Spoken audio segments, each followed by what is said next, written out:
हनं गभीरं यस्य पारे अपि विराजते विभो न यस्य देवा ऋषयः परं विदु जन्तु पुनः कोरति गन्तिमीरुतं यथा कस्याभिविचेष्टो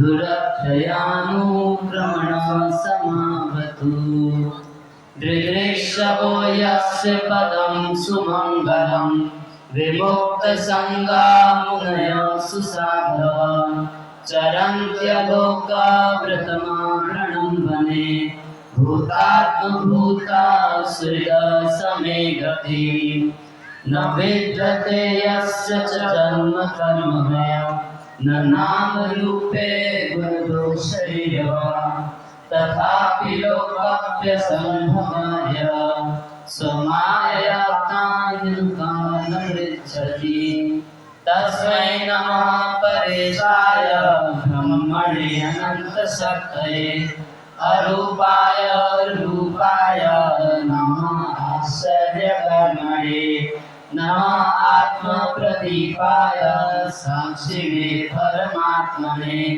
नमो गिरां विदुराय मनस्वेतसामपि सत्तेन प्रतिलभ्याय निष्कर्मेण विपश्चिता नमः कैवल्यनाथाय निर्वाणसुखसंविदे नमः शान्ताय घोराय गुणाय गुणधर्मिणे निर्विशेषाय साम्याय नमो ज्ञानघनाय च क्षेत्रज्ञाय नमस्तुभ्यं सर्वदक्षाय साक्षिणे पुरुषायात्ममूलाय मूलप्रकृतये नमः सर्वेति गुणद्रश्ये सर्वप्रत्ययहेतवे असदाचारयोगिताय सदाभासाय ते नमः नमो नमस्ते अखिलकारणाय निष्कारणाय अद्भुतकारणाय सर्वागमनाय माधवाय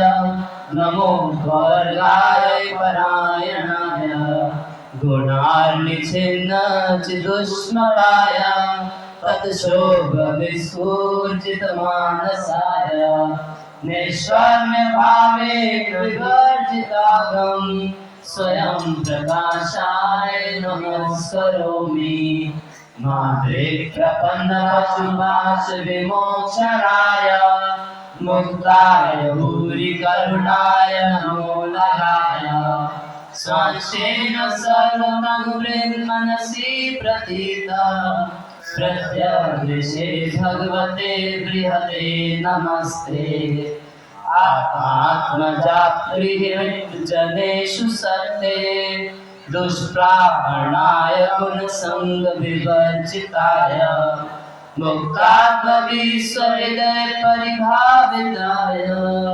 ज्ञानात्मने भगवते नमः यं धर्मकामार्थविमुक्तिकामा भजन्त ईशानतिमाप्नुवोति किं चाशिशोरात्यपि देहमव्ययं करोतु मे हृदयो विमोक्षणम् एकान्तिनो यस्य न कञ्चनार्थं वाञ्छन्ति ये वै भगवत्प्रपन्ना अत्युद्भुतं तच्चरितं सुमङ्गलं गायन्त आनन्दसमुद्रमग्ना तम् अक्षरं ब्रह्म परं परेशम् अव्यक्तमाध्यात्मिकयोगगम्यम् अतीन्द्रियं सूक्ष्मविकातिदूरम् अनन्तमाद्यं परिपूर्णमीडे यस्य ब्रह्मादयो देवा वेदा लोकाक्षराक्षरा नामरूपविभेदेन फलव्यव्यच कलया कृता यथा चिशोग्रे सवितुर्गभस्तयो निर्यान्ति संयान्ति सकृत्सरोचिष तथा यतोऽयं गुणसम्प्रवाहो बुद्धिर्मनखानि शरीरसरा सर्वे न देवासुर्मर्त्य देव्या न स्त्री न शन्नो न पुमान् न जन्तु नायं गुणाकार न सन्न चासन् निषेध शेषो जयदादशेष जीजीविषेणाहं ह्यामुयाकिम् अन्तर्बहिष्टावृतये भयोन्या इच्छामि कालेन यस्य विप्लवस् तस्यात्मलोकावरणस्य मोक्षम् सोऽहं विश्वसिजं विश्वं विश्वं विश्ववेदसं विश्वात्मानमजं ब्रह्म प्रणतोऽस्मि परं पदम् योगरन्धितकर्माणो हृदि योगविभाविते योगिनो यं प्रपश्यन्ति योगेशं नतोऽस्म्यहम् नमो नमस्तुभ्यमसह्य वेगा शक्तिस्त्रयायाखिलभिगुणाय प्रपन्नपालाय दुरन्तशक्ते कदेन्द्रियाणामनवाप्यवर्त्मने नायं वेद समात्मानं यच्छक्त्याहं धियाहितहतं तं दुरत्या महात्म्यं भगवन्तं मितोऽस्म्यहम् हरे कृष्णा कृष्णा कृष्णा हरे हरे हरे राम राम राम हरे हरे। हरे कृष्णा। एक बार जोर से बोलिए।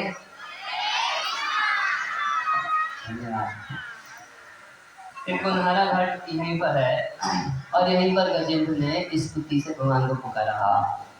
तो ऐसा शास्त्र में बताया जाता है कि जो जैसे गजेंद्र, तो गजेंद्र यहीं पर बैठ के स्तुति को बोले, तो इस स्थान पर स्तुति को पाठ करने से हजारों गुना ज़्यादा लाभ मिलता है।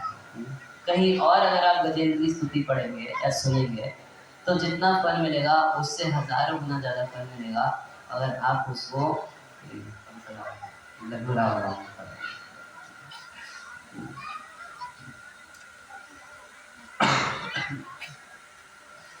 आज कथा का समाप्ति दिवस है।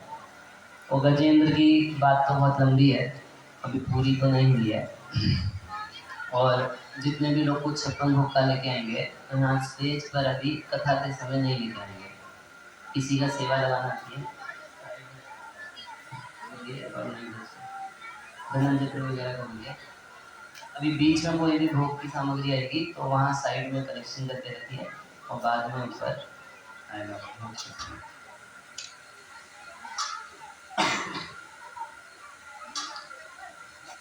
तो गजेंद्र की प्रार्थना हम कल सुन रहे थे, जिसमें गजेंद्र इस समय ये वर्णन कर रहे हैं कि हे ठाकुर जी, हम आपसे मुक्ति भी इसलिए मांग रहे हैं क्योंकि आपकी सेवा में कितना सुख है, आपके भजन में कितना सुख है, उसका एक्सपीरियंस हमको नहीं है। यदि आपकी सेवा का, आपके भजन का, नाम के रूप लीला, इस सब का कुछ थोड़ा भी अनुभव हमको होता, तो जैसे आपके बाकी भक्त आपसे कुछ भी नहीं मांगते, केवल आपकी सेवा, आपका भजन, आपका प्रेम मांगते हैं, तो वैसे भी मैं भी वही मांगा होता। मगर इस संसार का ही अनुभव है और इस संसार के दुखों से बचने का ही अनुभव है। इतना ही एक्सपीरियंस है ना हम सबका। भगवान के धाम का तो कोई एक्सपीरियंस है नहीं हम सबको। और जिसने भजन किया है तो उसको भजन का एक्सपीरियंस है, और जिसने भजन नहीं किया उसको पता नहीं है कि भगवान के नाम रूप लीला में क्या टेस्ट है। तो ऐसा व्यक्ति तो कुछ और चीज़ चाहेगा, मगर जिसको इस स्वाद का पता होगा कि कितना स्वाद है, कितना सुख है भगवान के भजन में। कह रहे अत्यद्भुतम तच्चरितम सुमंगलम गायंत आनंद समुद्र मग्ना। आपके अद्भुत चरित्र को गाते रहते हैं। तो कौन गाते रहते हैं? कह रहे एकांतिनो यस्य न कंचनार्थम वांछन्ति एवे भगवत प्रपन्ना। जो भगवान को पूर्णतः शरणागत हो जाते हैं,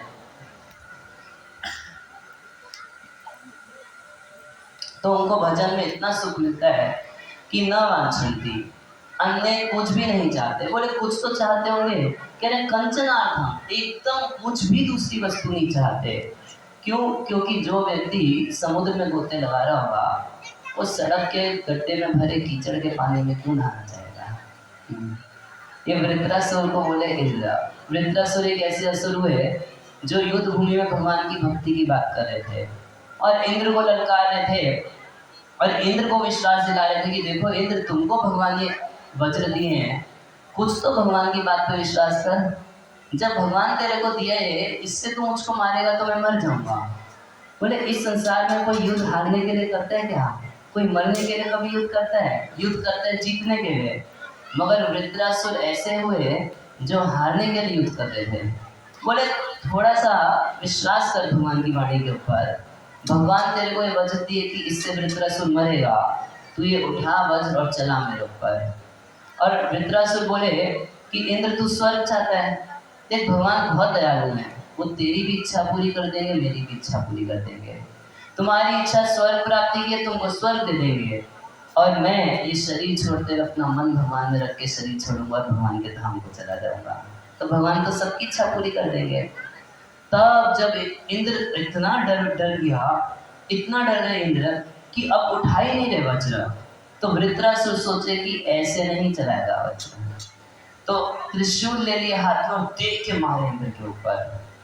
वो जीतना नहीं चाहते थे, त्रिशूल उठा के मार रहे हैं इंद्र के ऊपर, मगर हारना चाहते थे। वो इंद्र के द्वारा मारे जान, तो फिर क्यों चला रहे हैं? इंद्र को उकसाने के लिए कि मैं कुछ बार करूंगा तब ये चलाएगा। तो जब वृत्रासुर त्रिशूल छोड़े तो इंद्र क्या किए, वृत्रासुर की एक भुजा तो पहले काट चुके थे, दूसरी भुजा काट दिए। तब इंद्र बोल रहे हैं, वृत्रासुर फिर भी ललकार रहे इंद्र को, अरे इंद्र तुम डरते क्यों, तुम घबराते क्यों, युद्ध भूमि में हो, युद्ध करो। अरे देखो मेरी दोनों भुजा कट गई, तब भी तो मैं युद्ध करने के लिए डटा रहा हूँ, तुम क्यों युद्ध भूमि छोड़ के भागने की सोच रहे हो? तो इंद्र तब बोलते हैं, जब गीता का कुछ प्रवचन इंद्र को सुनाए, कौन? एक असुर सुनाएगा, वृत्रासुर। तो इंद्र बोलते हैं, अहो दैत्यो सिद्धोसी, हे दैत्य तुम ही वास्तव में सिद्ध हो। क्यों? क्योंकि तब मति दृषि, तुम्हारी मति युद्ध भूमि में भी, समरे अपी, इस युद्ध भूमि में भी तुम्हारी मति ऐसे कृष्ण में लगी है जैसे मंदिर में किसी की नहीं लगती।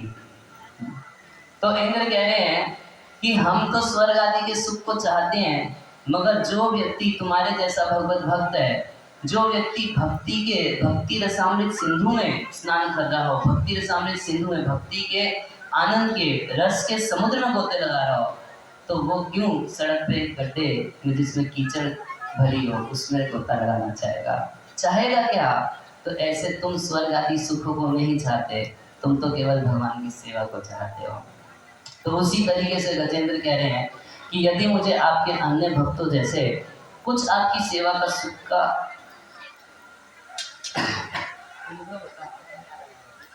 तो फिर मैं आपसे मुक्ति भी नहीं मांगता। तो भगवान पूछेगा कि गजेंद्र इतनी कथा बोल रहे हो, इतनी स्तुति कर रहे हो, चाहते क्या हो? उससे पहले एक श्लोक और बोल रहे हैं गजेंद्र, कह रहे हैं, सवेना देवासुर मर्त्य तिर्य, न स्त्री न शनो न पुमान न जंतु, नायम गुण कर्म न सन्न चासन, निषेध शेषो जयता शेषः। वो भगवान कौन है? तो कुछ लोग सोचते हैं कि भगवान वाले हैं, कुछ लोग सोचते हैं कि भगवान क्षत्रिय हैं, कुछ लोग सोचते हैं कि भगवान पुरुष हैं, कुछ लोग सोचते हैं अरे तो मेल डोमिनेटिंग सोसाइटी है, कितना फीमेल्स को दबा के रखते हैं, भगवान भी पुरुष है ना? तब गजेंद्र कह रहे हैं कि ऐसा भ्रम कीजिए मत। सवेना देवा, वो भगवान जो हैं, भगवान श्री हरि ना तो दिखते हैं, ना असुर, वो असुर भी नहीं है, न मर्त्य, मनुष्य भी नहीं है, ना तिर्यक, कोई कीड़ा या तिरक, टेढ़ा तिरछा खड़ा होने वाला ऐसा कोई पशु भी नहीं है, ना स्त्री, भगवान स्त्री नहीं है, और ना शनो, भगवान बीच के भी नहीं है, हिंगड़े भी नहीं है, हिंगड़ा छक्का होता है। विचित्र स्तुति कर रहे हैं गजेंद्र, कह रहे ना स्त्री ना शनो ना पुमान ना जंतु, ना तो स्त्री है, ना बीच के है, ना पुरुष है, ना कोई पशु हो। भगवान किसी जाति के नहीं, भगवान की जाति के हैं, भगवान भगवान जाति के हैं, वो स्त्री नहीं है, वो पुरुष नहीं, और छक्के भी नहीं, न स्त्री न शनो न पुमान न जंतु, नायम गुण कर न सन्न चासन, निषेध शेषो जयता शेषः। जब सब कुछ भौतिक को निषेध कर दिया जाए, तब उस भगवान को समझा जा सकता है। भगवान पूछे, गजेंद्र आखिर तुम क्या चाहते हो, सीधा सीधा बात बताओ। इतना हमारा गुणगान कर रहे हो, इतनी हमारी प्रशंसा कर रहे हो, चाहते क्या हो? तब कह रहे हैं, जी जी विषय ना हमिहा मोया किम अंतर बहिषादित भयोन्या। कह रहे हैं, जी जी विषय ना अहम, मैं जीना नहीं चाहता। तो क्या गजेंद्र भी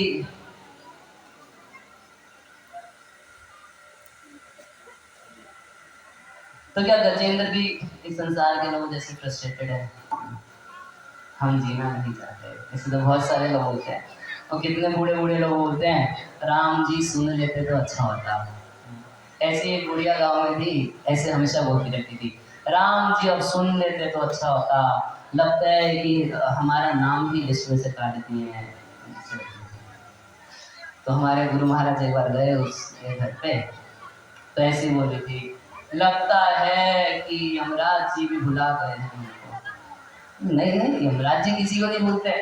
तो महाराज बोले कि अच्छा तुम बनना चाहते हो, तो एक बिजली के बोर्ड में प्लग लगाए, बोले तार छू भी मर जाओगे। अरे नहीं नहीं महात्मा जी, कैसी बात कर रहे हो? तो ऐसे लोग जो बोलते भी हैं कि मरना चाहते हैं, जीना नहीं चाहते, वो भी प्रायः नहीं मरना चाहते।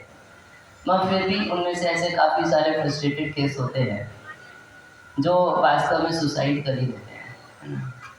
आप जानते हैं भारत में सन 2016 में तकरीबन 1,37,000 लोग सुसाइड किए थे, और सन 2019 में 3 साल में बढ़ के हो गए 2,37,000।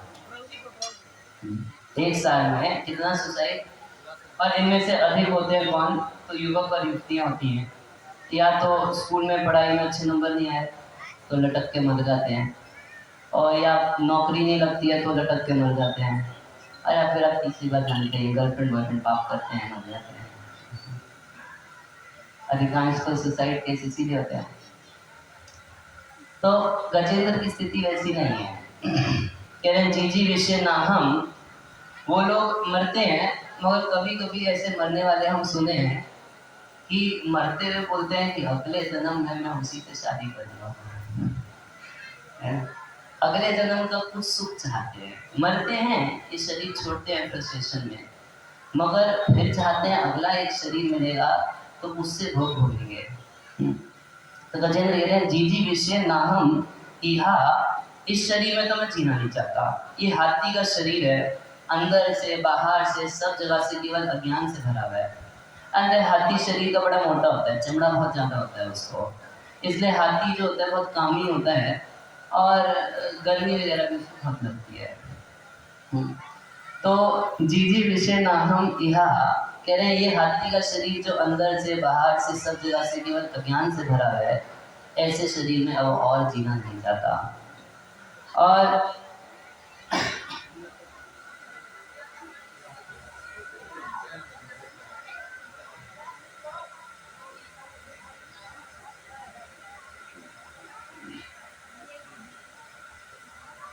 तो इहा और आम यहाँ के कह रहे हैं अगले जीवन में भी मैं ये नहीं चाहता कि दोबारा कोई दूसरा शरीर धारण करूं और उससे कुछ सुख सुविधा इकट्ठी करूंगा।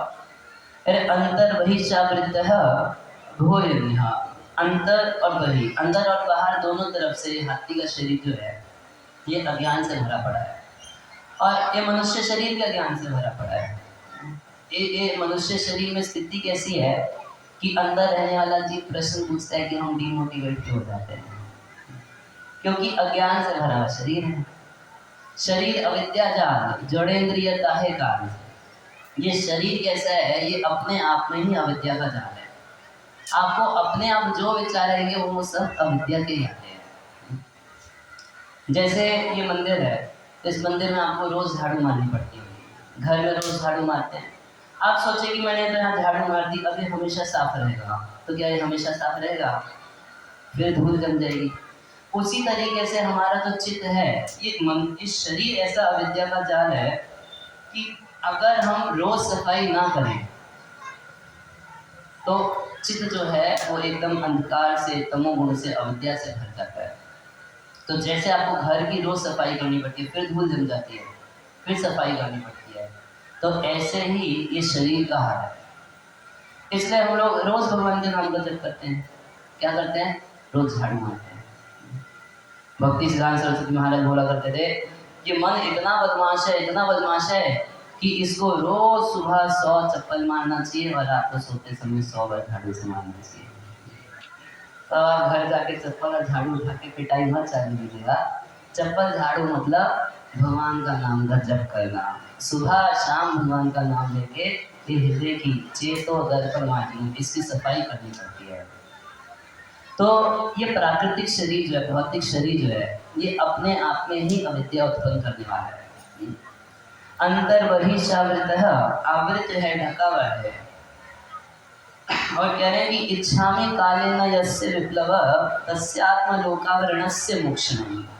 आपके लोक वैकुंठ के आगे जो आपने ताला लगा रखा है या पर्दा लगा रखा है, आवरण से जो उस पर आवरण डाल रखा है, उसको विमोचना, उसको हटा दीजिए। तो भगवान के धाम में भगवान की तरफ ताला नहीं लगा।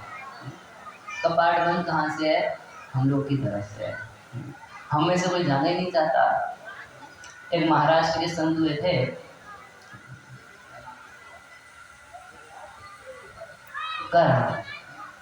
तो उनके लिए वैकुंठ से विमान आया। तो तुकाराम जी वैकुंठ के पार्षदों को बोले कि मैं अपने गांव के सभी लोगों को लेकर जाना चाहता हूँ। तो भगवान के पार्षद बोले कि ठीक है, आप लोग बात डिस्कस करके देख लीजिए, जो जो जाना चाहे ले जाएंगे। तो तुकाराम जी पूरे गांव में घूमे, सब लोगों को बोले कि वैकुंठ से विमान आया, चलिए। और हर व्यक्ति बता रहा था अभी मेरा ये काम पेंडिंग है, अभी मेरा ये काम पेंडिंग है, अभी मेरा ये काम पेंडिंग है, हम नहीं जाना चाहते। कोई साथ नहीं गया तुकाराम महाराज से। तो उनकी अपनी पत्नी बना करती बोली, वो बोले कि मैं धाम जा रहा हूँ। अरे तुमको तो और कोई काम ही नहीं, हमेशा धाम जा रहा हूँ, धाम जा रहा हूँ, धाम जा रहा हूँ। कोई जाना नहीं चाहता। गजेंद्र कह रहे हैं इच्छा में काले न यस्य विप्लव, कह रहे काले न, ये तमोगुण जो है, अंधकार जो है, ये अज्ञान जो है, काल से अंधकार नहीं जाता।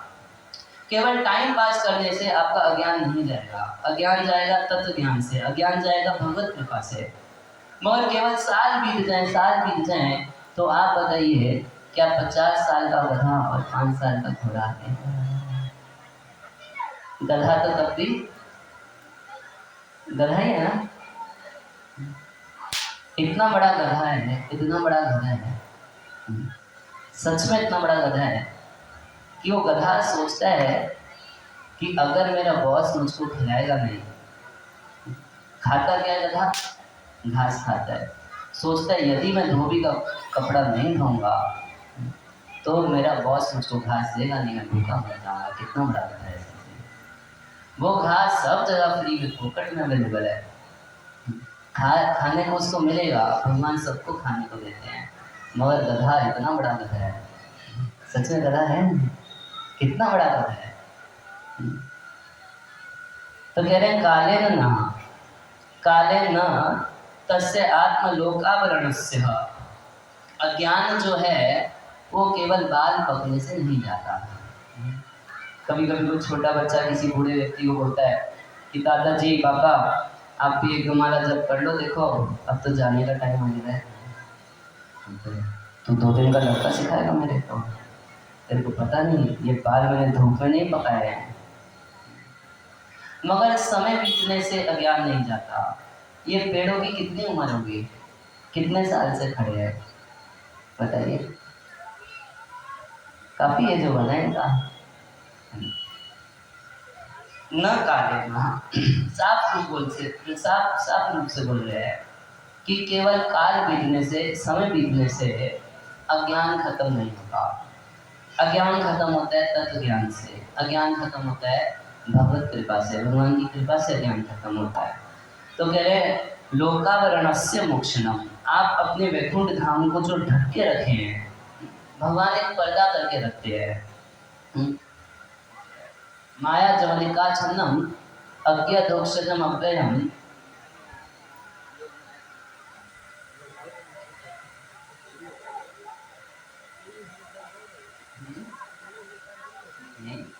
भगवान भगवद गीता में कहते हैं कि योग माया समावृतः, मैं पर्दा डाल के रखता हूँ अपने ऊपर। और पर्दा खोलते किसके लिए? तो कहते हैं भक्त्या माम भी जानती, जो भक्त नहीं होते हैं उनसे भगवान एक पर्दा करके रखते हैं, दो पर्दे डाल के रखे हैं, एक योग माया का पर्दा है, एक महामाया का पर्दा है। तो महामाया का पर्दा मतलब हम सब इतना माया में है, इतना जड़ बुद्धि में है, अपने को इतना शरीर मानते ही हैं, अपने को एक चमड़ा मानते ही हैं, और साथ में भगवान के ऊपर भी वही कल्पना करते हैं। भगवान को भी स्त्री मानते हैं, पुरुष मानते हैं, कामी मानते हैं, लोभी मानते हैं, भगवान को भी ये सब मानते हैं। क्यों? उस अज्ञान को, जो अज्ञान में हम हैं, उसको भगवान के ऊपर भी थोप देते हैं। ये कारण क्या? माया, अज्ञान। तो ये पर्दा भगवान खोलते हैं किसके लिए? तो भक्त्या मां भी जाना थी। जैसे पहले जमाने में स्त्रियां कुछ घूंघट क्या करती थी, तो हर व्यक्ति उनके चेहरे को नहीं देख सकता, सबको अधिकार नहीं था। अब कौन देख सकता है उनके फेस को? उनका पति देख सकता है, उनका पिता भाई देख सकता है, बाकी किसी को नहीं दिखता। ऐसे भगवान जो है, भगवान भी केवल अपने भक्त को, अपने आप को प्रकाशित करते हैं, और बाकी सबको मूढ़ा मां भी जानती। मूढ़ व्यक्ति जो है वो मुझको नहीं जान पाता। मूढ़ मतलब गधा, मूर्ख व्यक्ति जो है वो मेरे को कभी भी नहीं जान पाता। तो गजेंद्र प्रार्थना कर रहे हैं कि मैं इस शरीर में जीना नहीं चाहता हूँ, आप एक काम कीजिए, आपसे बस हम इतना ही चाहते हैं कि वैकुंठ की प्राप्ति में, आपकी प्राप्ति में जो मेरी डिस्क्वालिफिकेशन है, जो मेरी अयोग्यता है, उसको आप दूर कर दीजिए। क्या चाहते हैं? हमारी अयोग्यताओं को आप दूर कर दीजिए, बस इतना ही हम आपसे चाहते हैं, ज़्यादा कुछ नहीं मांगता। क्या मांग रहे हैं? बस हमको अपना पार्षद बनाकर अपने धाम में चाहिए। गजेंद्र बहुत चालाकी से मांग रहे हैं। ऐसे कुछ लोग बताते हैं कि एक बार एक शिव जी का भक्त था, तो शिव जी प्रकट हुए, उसको बोले कि कुछ वरदान मांगो, मगर एक ही वरदान देंगे। अच्छा, उसको कोई पोता नहीं था, गरीब भी था, कई सारी प्रॉब्लम्स थी, वो सोचा था कि 20-30 वरदान मांगूंगा। तो पूरा बुद्धि लगाया कि ये तो एक ही वरदान देंगे, मैं तो 20-30 मांगने वाला था। और मेरे को उसी कथा कहानी नहीं यार, मगर ऐसे करके कुछ बोला कि हमें ये वरदान दीजिए कि हमारा पर पोता सोने के पालने में चांदी के चम्मच से खारा से करके भाई सोने के पालने में पड़ा होगा इनका, तो पहली चीज मांग ली पोता भी हो जाए, हमको सोने के पालने में भी पड़ा हो, इसका मतलब पैसा भी हो जाए। कई एक चीज बिल्कुल एक उसमें मांग लिया। तो गजेंद्र भगवान को बोले मैं आपसे ज़्यादा नहीं मांग रहा कुछ, बस आप मुझको अपना शुद्ध भक्त बना दीजिए। अब शुद्ध भक्त का मतलब समझते हैं क्या है? शुद्ध भक्त मतलब भगवान उस भक्त के पीछे पीछे चलते हैं। अहम भक्त पराधीना, वो पूर्णतः स्वतंत्र जगत के ईश्वर, त्रिलोकी के स्वामी, सबको कंट्रोल करने वाले, वो भक्त के द्वारा कंट्रोल होके उसकी सेवा करते हैं, उसके दास बनके उसके पीछे चलते हैं। अब सोचिए, यदि आपके प्रधानमंत्री से मित्रता हो जाए तो क्या आपको कभी किसी चीज के बारे में सोचना पड़ेगा? मान लीजिए गाड़ी चलाते समय आपसे लाल बत्ती पार लग गई, पुलिस वाला बोले रुको, तो क्या बोलोगे? अभी फोन लगाऊं अपने दोस्त को, कौन है प्रधान है कि नहीं? कोई गलती भी हो गई तब भी पिटाई नहीं होगी। सोचिए, संसार के साधारण प्रधानमंत्री से मित्रता इतना फायदा करा देगी, तो इन सारे प्रधानमंत्रियों के प्रधानमंत्री, इन समस्त राजाओं के बड़े राजा, सबसे बड़े राजा, सभी राजाओं के राजा अगर भगवान से किसी की मित्रता हो गई, तो क्या उसको जीवन में कभी किसी चीज के लिए सोचना पड़ेगा? गजेंद्र बोले मैं आपसे ज्यादा कुछ नहीं बोल रहा, बस इतना सा दे देते हैं ना।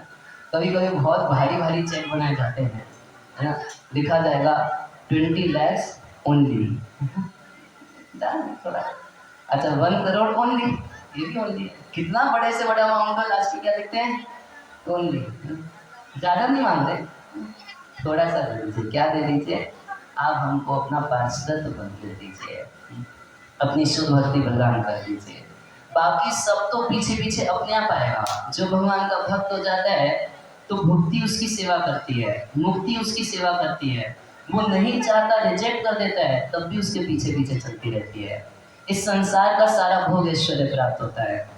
यहाँ तक कहा गया है जब ध्रुव महाराज भगवान को प्राप्त करके अपने घर वापस लौटे तो हुआ क्या, उनकी जो सौतेली माँ सुरुचि उनको कड़वे वचन बोली थी, और जो भाई उत्तम गोद में बैठा था जिससे उनका द्वेष था, ये सारे के सारे लोग, और जो महाराज उत्तानपाद बिल्कुल केयर नहीं किए ध्रुव महाराज की, वो सारे के सारे नगर के बाहर आके ध्रुव महाराज का स्वागत किए। और जब ध्रुव महाराज देखे अपने पिता को तो उनको पूरा चरणों में लौट के दंडवत किए। उसके बाद जब अपनी सौतेली माँ सुरुचि को देखे तो उसको भी दंडवत प्रणाम करती है। और वो जो सुरुचि एक दिन ये बोली थी कि तू जंगल में जाके मर मरा जा, वो ही ध्रुव महाराज को गोद में भर ली और सर पे हाथ रख के बोली, जीवेती तुम लंबी आयु जियो। तो मैत्रेय मुनि बोल रहे कि इतना बड़ा चेंज कैसे आ गया सुनीति में। एक समय जिस ध्रुव महाराज को चाहती थी कि जंगल में जाके मर जाए, आज उसकी लंबी आयु की कामना कर रही है। तो मैत्रेय मुनि कह रहे हैं ऐसा ही होता है, भगवान से अगर कनेक्शन हो जाता है, यस्य प्रसन्नो भगवान गुणे मैत्रेयादि भी हरि, जिस किसी के ऊपर भगवान प्रसन्न हो जाते हैं उसके गुणों के कारण सभी जीवों के प्रति मित्रता का भाव रखता है और भगवान का भजन करता है। इस वजह से जब भगवान उससे प्रसन्न हो जाते हैं तो तस्मै नमन्ति भूतानि निम्न आप स्वयं है। कह रहे हैं जैसे आप, जैसे पानी अपने आप नीचे की ओर बहता है, आपको मोटर लगा के उसको ऊपर ले जाना पड़ेगा, मगर मोटर नहीं लगानी पड़ती पानी को नीचे डालने के लिए, है ना। पानी जैसे अपने आप नीचे आता है, वैसे ही जिस पे भगवान प्रसन्न हो जाते हैं पूरा संसार उसके चरणों में पड़ने लगता है।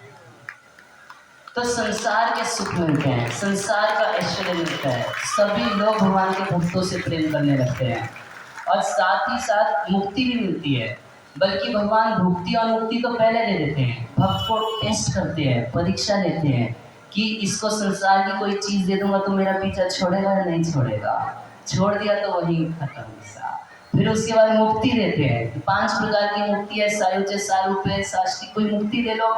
तो कह रहे हैं दिए नाम न गृणंती, भगवान कपिल देव कह रहे हैं कि मैं अपने भक्त को यदि मुक्ति देता हूँ और बोलता हूँ कि सेवा कुछ नहीं करनी, तुमको भजन नहीं करना, तुमको मैं संसार के सभी दुखों से मुक्त कर देता हूँ, तो दिए नाम न गृणंती बिना मत सेवा, मेरी सेवा के बिना उसको स्वीकार ही नहीं करते। सेवा चाहिए, सेवा में इतना बड़ा आनंद प्राप्त होता है, सुख मिलता है।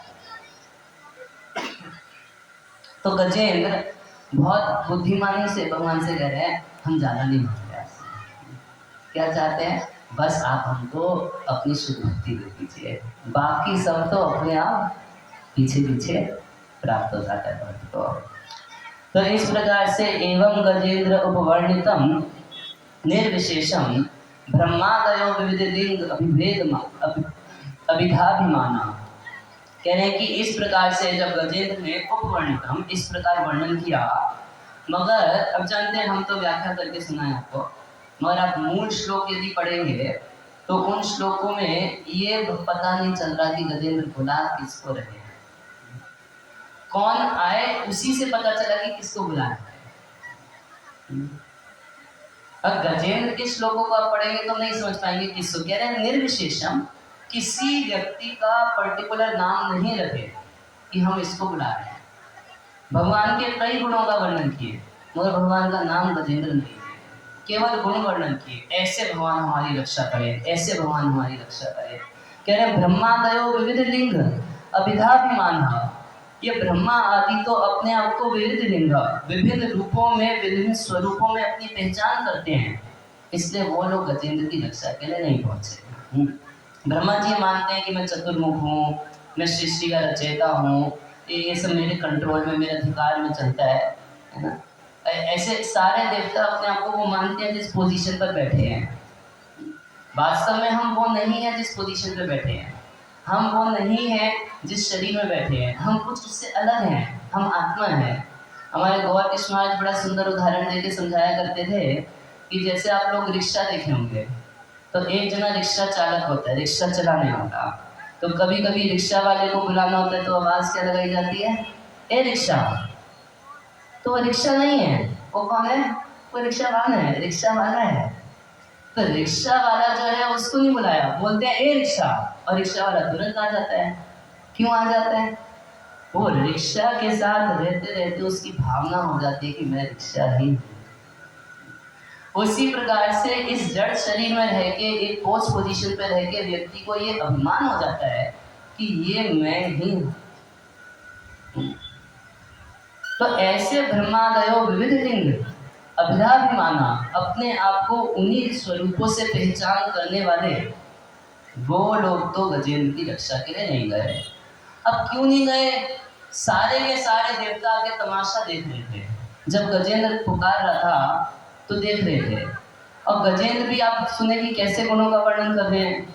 तो कभी गजेंद्र बोले जो सृष्टि का रचयिता है वो आके मेरी रक्षा करे। मुझे बोले मैं आ रहा हूँ, अभी आ रहा हूँ, तेरी रक्षा करता हूँ।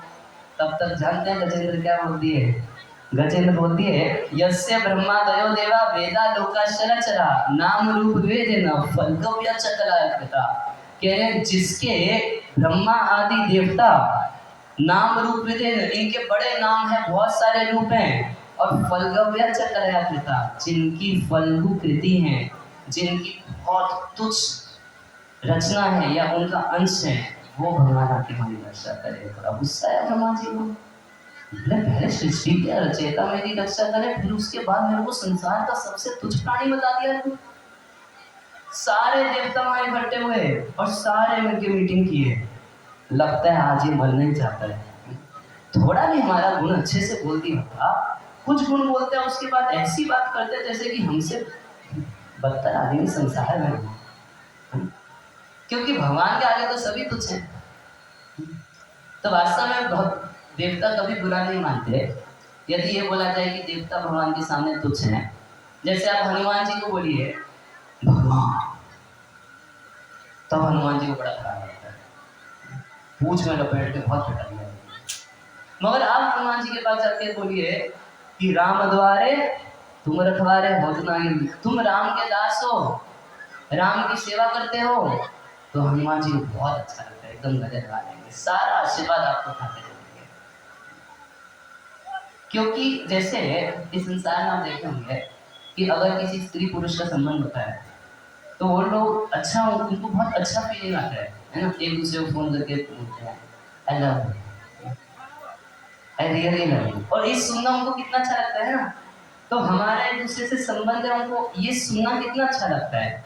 बिल्कुल उसी प्रकार से जो भगवान के भक्त होते हैं उनको ये बात सुनना बहुत अच्छा लगता है कि कैसे हम भगवान के दास है, भगवान हमारे स्वामी है, कितना करीबी का संबंध है हमारा, और कैसे हम भगवान की सेवा में लगे रहते हैं। उनको ये सब बात अच्छी नहीं लगती, अरे आप ही भगवान है, सबसे ये है वो है, समझ रहे हैं ना। तो भक्तों को अच्छा लगता है। तब सारे के सारे देवता उधर इकट्ठे तो हुए थे, गजेंद्र को मरते हुए देख रहे थे, मगर कोई भी गजेंद्र की रक्षा के लिए आगे नहीं बढ़ रहा था। तो एवं गजेंद्र उपवर्णितम वर्णित निर्विशेष ब्रह्मादयो विविध लिंग अभिभेदमानः, इस तरीके से जब कोई भी गजेंद्र की रक्षा के लिए नहीं पहुंच रहा था तो उस समय भगवान श्री हरि गजेंद्र के सामने प्रकट हुए। कैसे? कह रहे नेते यदो स्पर्शुर निखिल आत्म तत्राखिल अमरमयो हरि आविरासी। अखिल अमरमयो, भगवान अमर बोलते हैं देवताओं को, अखिल अमरमय मतलब भगवान श्री कृष्ण जो हैं उनके शरीर में सभी देवताओं का वास होता है, सारे के सारे देवता भगवान से ही हैं। तो ऐसे अखिल सर्वदेव मरे मयो हरि, अखिल अमरमयो हरि आविरासी, भगवान वहां पर गजेंद्र के सामने प्रकट हुए। अच्छा, भगवान जन्म लिए, प्रकट हुए, और कैसे प्रकट हुए? तम तद्वद आर्तम उपलब्ध जगन निवास श्रोतम निशम्य दिविजय सह संस्तुवद्भि।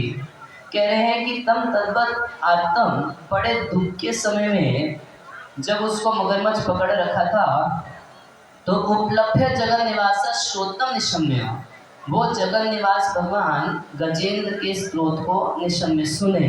जब उसकी पुकार को सुने तो दिविजय सह, समस्त देवताओं के साथ भगवान वहां पर प्रकट हुए। तो सारे देवता तो आकाश में खड़े के तमाशा देख ही रहे थे, है ना। वो देख रहे थे कि कौन मैन ऑफ द मैच होगा, कौन हारा, है ना। सारे के सारे देवता देख रहे थे कौन हारा कौन जीता, तमाशा देखने के लिए सबके सब आए थे, और गजेंद्र की रक्षा नहीं कर रहे थे। मगर जब भगवान श्री हरि गरुड़ पे बैठ के आए गजेंद्र की रक्षा के लिए, तो सारे देवताओं को बड़ा लज्जा महसूस हुई। क्यों? वो सोचे कि ये गजेंद्र तो भगवान का भक्त है, और जब ये पीड़ा में था तो हमें इसकी मदद करनी चाहिए थी। 11वें स्कंद में भगवान श्री कृष्ण उद्धव जी को कहते हैं कि वास्तव में मेरे भक्त को तो कभी कोई दुख होता ही नहीं है। दुख नहीं होता मतलब वो संसार के दुखों को सहन करना इतना बढ़िया से जानता है कि भौतिक दृष्टि से आपको दिखेगा कि वो दुख में है, मगर यद्य देखे वैष्णव व्यवहारे दुख निश्चित जानियातार परमानंद सुख। अगर आपको व्यवहार में किसी भक्त दुखी दिखाई दे रहा है तो वास्तव में उस दुख के पीछे एक बहुत बड़ा सुख होता है। क्या सुख होता है कि दुख के समय वो भगवान का और गहराई से स्मरण कर सकता है, इसलिए वो किसी दुख को दुख नहीं मानता। तो भगवान कृष्ण अर्जुन उद्धव जी को कह रहे हैं कि वास्तव में मेरा भक्त तो किसी दुख को दुख नहीं मानता, मगर जो व्यक्ति मेरे ऐसे किसी दुखी भक्त के दुख को दूर करने का प्रयास करता है उसको मैं अपना सारा आशीर्वाद प्रदान कर देता हूँ। तो सारे देवता इतना लज्जित हुए कि जब भक्त दुखी था तो हम सबको मिलके इसकी रक्षा करनी चाहिए थी, हम कितना बड़ा अपराध कर दिए। अब अपने आप को अपराधी मान के सारे देवता सह दिग्विजय, सारे के सारे देवता भगवान विष्णु के पीछे पीछे हो गए। अब उनको फीलिंग हुआ कि हम बहुत बड़ा अपराध, और भगवान इतना बिजी है अपने भक्त की रक्षा करने के लिए कि किसी देवता से समाचार भी नहीं पूछे। प्राय ब्रह्मा जी जब भी भगवान से मिलते हैं तो भगवान पूछते हैं ब्रह्मा जी से, और ब्रह्मा ठीक हो ना, सृष्टि का कार्य ठीक से चल रहा है, कोई परेशानी तो नहीं। किसी भगवान का स्वभाव इतना ज्यादा मधुर है, अगर वो 5 करोड़ लोगों से मिलेंगे तो 5 करोड़ के 5 करोड़ का हालचाल एक बार में पूछ लेंगे। ऐसा नहीं जैसे हम माइक पे बोल रहे हैं सबको एक साथ कथा सुना दिए, ऐसे नहीं, एक एक व्यक्ति से पर्सनली भगवान बात कर लेंगे। वो किसी को नहीं पता चलेगा कि सबको सिर्फ मुझसे ही बात कर रहे थे। मगर उस समय भगवान इतना व्यस्त है अपने भक्त की रक्षा के लिए, इतना व्यस्त है कि ना ब्रह्मा से हालचाल पूछे, ना इंद्र शिव जी किसी से कोई हालचाल समाचार कुछ नहीं पूछे, और अपने भक्त की रक्षा के लिए जब जा रहे थे तो सारे देवता पीछे पीछे हो गए और समस्त भी और भगवान की स्तुति करने लगे, भगवान का जयकारा करने लगे। और कैसे भगवान? तो कह रहे छंदोमयन गरुड़ेन, वो गरुड़ जी के ऊपर बैठ के आ रहे थे। तो गरुड़ जी की स्पीड कितनी है वो बता रहे हैं, कह रहे छंदोमय, गरुड़ जी छंदोमय हैं। छंदमय का मतलब है कि जब गरुड़ जी अपने ऐसे ऐसे पंख हिलाते हैं तो उनके पंखों में से वेदों की ऋचाएं छंद सारे निकलते हैं। श्लोक बोलना नहीं पड़ता उनको, पता है ऐसे पंख हिलाते हैं तो कितने वेदों के छंद निकलते हैं उनके पंखों के हिलने से। और छंद का एक अर्थ होता है इच्छामय, जैसे स्वच्छंद विहार करना, अपनी इच्छा से जो मर्जी करना।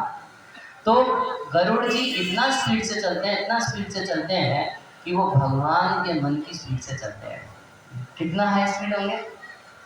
हम लोग का मन इतना स्पीड गया तो कृष्ण का मन कितना स्पीड का होगा?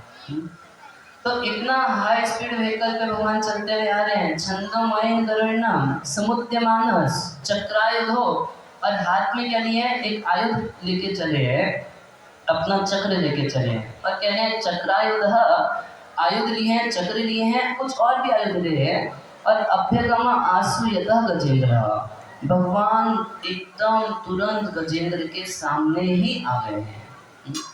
तो इस सीन थोड़ा सा अपने चित्त को थोड़ा 15 किलोमीटर दूर लेके चलिए, बैठे यहीं पे रहिए, कान यहीं रखिए और थोड़ा सा अपने चेतना को 15 किलोमीटर उस तरफ लेके जाइए। कहाँ? कोनहारा घाट पर। तो वहीं पर गजेंद्र जल में उस ग्रह से संघर्ष कर रहे हैं, भगवान की स्तुति की है। तो निशम्य भगवान उस स्तुति को सुन के गरुड़ पे सवार होकर ऊपर से आ रहे हैं, और दूर आकाश में गजेंद्र देखा। किसको देखा? दृष्टा गरुड़मती हरिण, गरुड़ जी पर सवार उन हरि भगवान को देखा। अभी नीचे उतरे नहीं थे, ख यानी कि आकाश में देखा। सो अंत सरसी उड़वन गृहित आर्तो, अत्यंत दुख के समय बहुत पीड़ा थी, पैर मगरमच्छ पकड़ा था, कितना खून बह चुका था, कितना कष्ट में गजेंद्र था, फिर भी उपात चक्रम, जब देखा वो चक्र धारण किए हुए भगवान श्री हरि को, तो उत्क्षिप्य सांबुज करम गिरम आह पृच्छन, तो अपने हाथ में एक कमल का फूल, वहीं सरोवर में एक कमल का फूल दिखाई पड़ा, तो अपनी सूंड में, मैं हाथ मान लिया, अपनी सूंड में कमल का फूल उठाए और आकाश में ही भगवान को अर्पण करने लगे। इसको भक्ति बोलते हैं। देखिए कैसी समस्या की स्थिति है गजेंद्र के आगे। उसके शरीर में कोई बल नहीं, बोलने की शक्ति नहीं, ग्रहा पकड़ा है, क्या प्रॉब्लम्स की कमी है गजेंद्र की लाइफ में? मगर प्रॉब्लम्स तो बहुत हैं, फिर भी भगवान की सेवा कर रहे हैं, फिर भी उसके अंदर उत्साह है भगवान की सेवा करने का।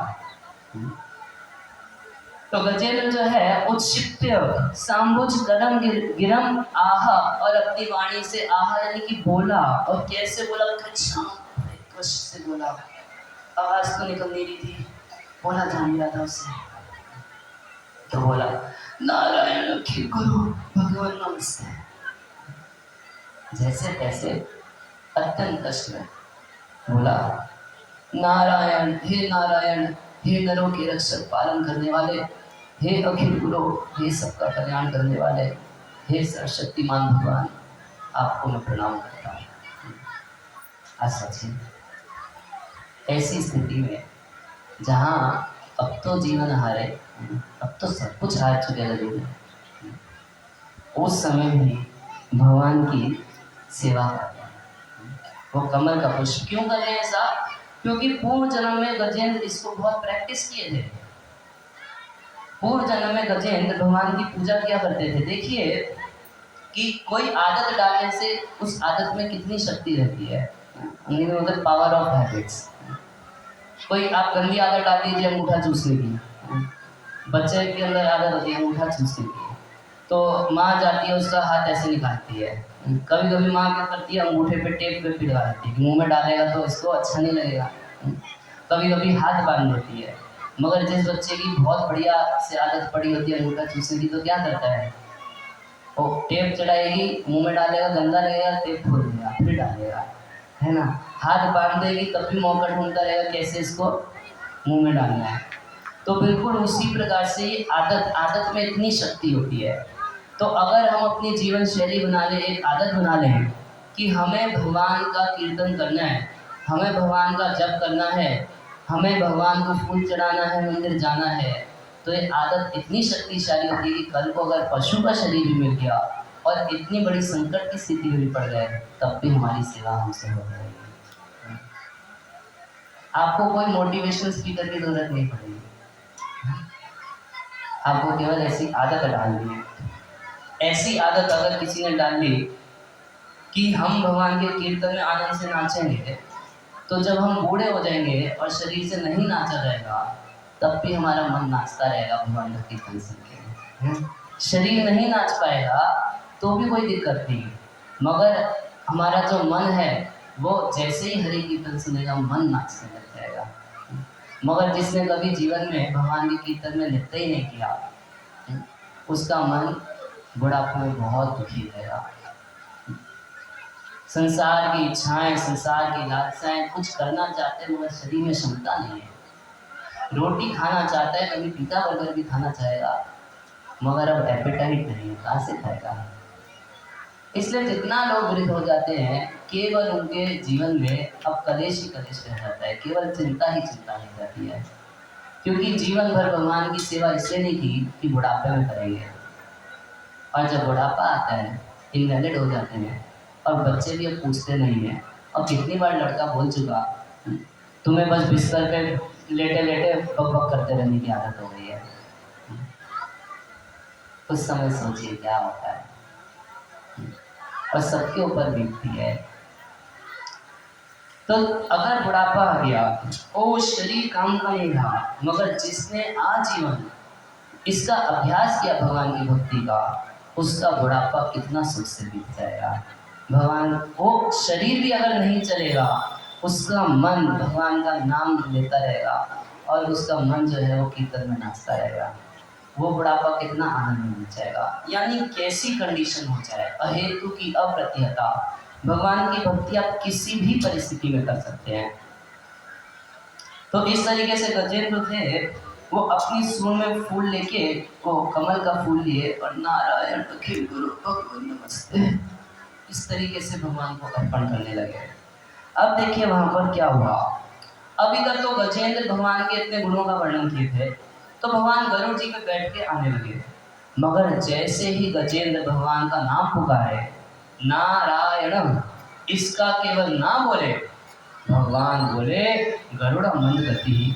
ये गरुड़ कितना धीरे चलता है, इसलिए सुखदेव गोस्वामी पहले ही बता दें कि आप लोग भ्रम में मत पड़ जाइएगा कि वास्तव में धीरे चलता है। छंदों में एक बार श्री हरि इच्छा तो करते कि गरुड़ जल्दी पहुंचा, तो गरुड़ उसी समय पहुंच जाता, मगर अपने भक्त की रक्षा के लिए इतना व्यग्रचित हो गए भगवान कि तम वीक्ष्य पीड़ितम अजह सहसा अवतीरेहा, अवतीरे उस गरुड़ से कूद गए। भगवान बोले अरे गरुड़ कितना धीरे चलते, मेरा भक्त मर जाएगा, ये बोल के भगवान गरुड़ जी से कूद गए। तो इतना गुणगान सुने, इतना सब कुछ सुने अपना, तो भक्त की रक्षा करने के लिए गरुड़ पे बैठ के आए, मगर जैसे ही गजेंद्र भगवान का नाम पुकार दिया, अब तो भगवान से रहा नहीं गया अपने भक्त के पास आने के लिए, तुरंत गरुड़ जी से कूद के गजेंद्र के पास आ गए। हरे कृष्णा कृष्णा कृष्णा हरे हरे, हरे राम राम राम हरे हरे। तार मध्य सर्वश्रेष्ठ नाम संकीर्तना। बाकी सब चीज भी भगवान को प्राप्त करने के लिए बहुत शक्तिशाली है, मगर सबसे शक्तिशाली यदि कुछ है तो वो क्या है, भगवान का नाम। इतना शक्तिशाली है, इतना शक्तिशाली है कि द्रौपदी संकट के समय एक बार भगवान का नाम पुकार दी तो भगवान जीवन भर ये मानते थे कि मेरे ऊपर बहुत बड़ा कर्जा चढ़ गया है।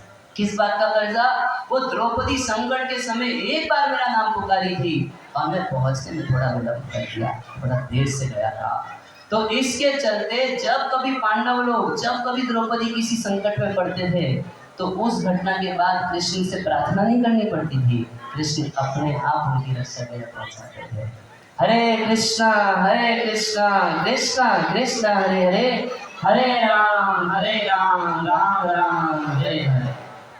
तो गजेंद्र देखे श्री हरि को, तो केवल देखे नहीं, सेवा भी की है, सेवा की है। तद्वीक्ष्य पीड़ितम अजर सहसावतीर्य। जब भगवान देखे गजेंद्र को इस तरीके से कि देखो मेरा नाम पुकार रहा है, तो सहसा तुरंत एकदम झटके से गजेंद्र से बात नहीं किए। आप किसी चलती गाड़ी से बोले भाई थोड़ा सा एक मिनट गाड़ी रोको, उतर जाओ, कुछ बातचीत नहीं की, कोई ब्रेक नहीं लगाए, कोई हैंड ब्रेक नहीं किया, कुछ नहीं। सहसावती, सहसा अचानक ही गजेंद्र गरुड़ जी से कूद गए। सग्राहम आसु सरसा कृपयज्जहारः। और भगवान जाके क्या किए, सबसे पहले गजेंद्र को और उस ग्राह को अपने हाथ से खींचे। एक हाथ में सुदर्शन चक्र रखे और 3 हाथ से भगवान गजेंद्र और ग्राह बाहर निकाले। अब देखिए अगर भगवान गजेंद्र की सूंड पकड़ के खींच देते तो ग्राह तो पीछे पीछे आ ही जाता, मगर गजेंद्र के पैर में कितना दर्द होता।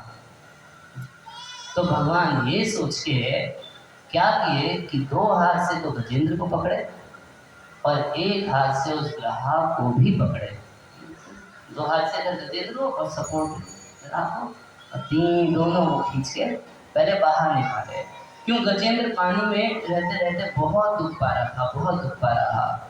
तो पहले उसके शरीर के दुख को खत्म किया भगवान, उसको बाहर निकाले और उसके बाद ग्राहक विपात मुखाद अरिणा गजेंद्रम, उस ग्राहक के मुख को फाड़ दिए अपने सुदर्शन, पहले बाहर निकाले फिर सुदर्शन चक्र से क्या किए, उस ग्राहक के मुख को फाड़ दिए। कहाँ पर, यहाँ 15 किलोमीटर वहीं पर उस ग्राहक के गले मुख को फाड़ दिए।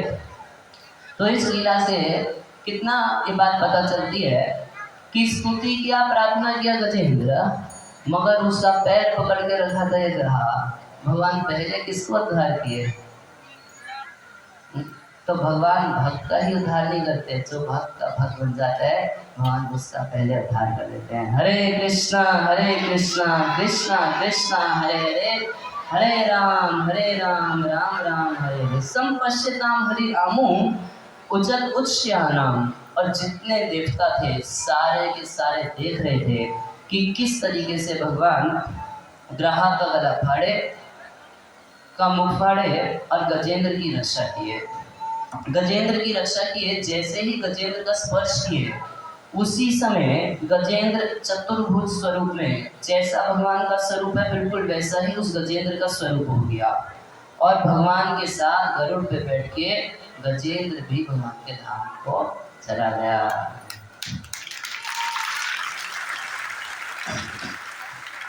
कह रहे तदा देवर्षि गंधर्वा, अभी गजेंद्र गया नहीं था, अभी भी है वहीं पर। तदा देवर्षि गंधर्वा ब्रह्मसेना पुरोगमा नूचु कुसुमासारम समसंत कर्म तदहले। जब इस तरीके से भगवान गजेंद्र की रक्षा किए तो जितने देवता थे, तो देवताओं में कौन कौन, तो कह रहे हैं ब्रह्मा जी और ईशान, ईशान यानी शिव जी। पुरोगमा सबसे आगे खड़े थे ब्रह्मा जी और शिव जी, और पीछे पीछे बाकी सारे देवता भी थे, और सारे के सारे मोचू कुसुम आसाराम फूलों की वर्षा करने लगे भगवान के ऊपर, गजेंद्र के ऊपर। ग्रह जो था, अब वो ग्रह रहा नहीं, ऐसा संता कर्म कर रहे, क्या क्या क्या कर रहे थे, वो फूलों की वर्षा कर रहे थे और भगवान के कर्म, इस गजेंद्र मोक्ष की लीला को गा रहे थे सारे के सारे देवता। देवता जो होते हैं वो हमेशा भगवान का कीर्तन करते रहते हैं। नेदुर दुंधव दिव्या गंधर्व नानदु जगु ऋषय शारण सिद्धा तुष्टु पुरुषोत्तमम। कह रहे हैं कि नेदु दुंदभया, वहां पर दुंदुभियां बजने लगी और दिव्य गंधर्व नृत्यु जगु, जो गंधर्व लोग थे वो भगवान के कीर्तन में नृत्य करने लगे। और कौन नृत्य कर रहा था, ऋषय चारणा सिद्धा तुष्टु पुरुषोत्तमा। सारे के सारे ऋषि मुनि, सारे के सारे चारणगण और सिद्ध लोग जितने भी थे, सबके सब जब नृत्य करने लगे तो तुष्ट भगवान संतुष्ट हो गए उन सबके नृत्य को देखे। वो लोग मन में विचार कर रहे थे कि हमसे अपराध हुआ कि हम गजेंद्र की जाके रक्षा नहीं की, भक्त जब कष्ट में था तो उसको हमें सहायता करनी चाहिए थी। और जब वो कीर्तन में नाचने लगे, भगवान उनके सब अपराध भूल के उनसे पूर्ण संतुष्ट हो गए। हरे कृष्णा कृष्णा कृष्णा हरे हरे, हरे राम राम राम हरे। नंदु जगु ऋषय चारणा सिद्धा गंधर्व, सारे गंधर्व नाचने लगे और बड़ी बड़ी जटा धारण किए जितने ऋषि मुनि थे वो क्या कर रहे थे, तमाशा नहीं कर रहे थे। भगवान के कीर्तन का सिस्टम यही है, कीर्तन में ऐसा नहीं कि कुछ लोग कीर्तन में नाचे और बाकी लोग देखें। कीर्तन का सिस्टम है कि सबको क्या करना चाहिए, सबको नाचना चाहिए। अच्छा, इससे क्या हो जाएगा, कह रहे तुष्टुः पुरुषोत्तमा, जो पुरुषोत्तम भगवान है, भगवान का एक नाम पुरुषोत्तम है, समस्त पुरुषों में सबसे उत्तम है। जगन्नाथपुरी को कहा जाता है पुरुषोत्तम क्षेत्र, भगवान जगन्नाथ जो है पुरुषोत्तम है। तो वो भगवान श्री कृष्ण जो पुरुषोत्तम है, वो ऐसे कीर्तन में नाचने गाने वाले भक्तों से पूरा संतुष्ट हो जाते हैं। हरे कृष्णा कृष्णा कृष्णा हरे हरे, हरे राम राम राम हरे। तो गंधर्व लोग नाचने लगे, ऋषि लोग नाचने लगे, सिद्ध लोग नाचने लगे, तब और कम बात होती है। यो असौ ग्रह सवै सत्य परम आश्चर्य रूप। अब उस ग्रह का क्या हुआ वो सुन लीजिए। वो जो ग्रह था वो एक कुहू नाम का गंधर्व था, और जैसे ही भगवान के हाथ का स्पर्श प्राप्त किया तो परम आश्चर्य रूप देख। पहले तो बहुत सुंदर शरीर का देवता था ही वो, मगर बाद में उसको ग्रह बनना पड़ा।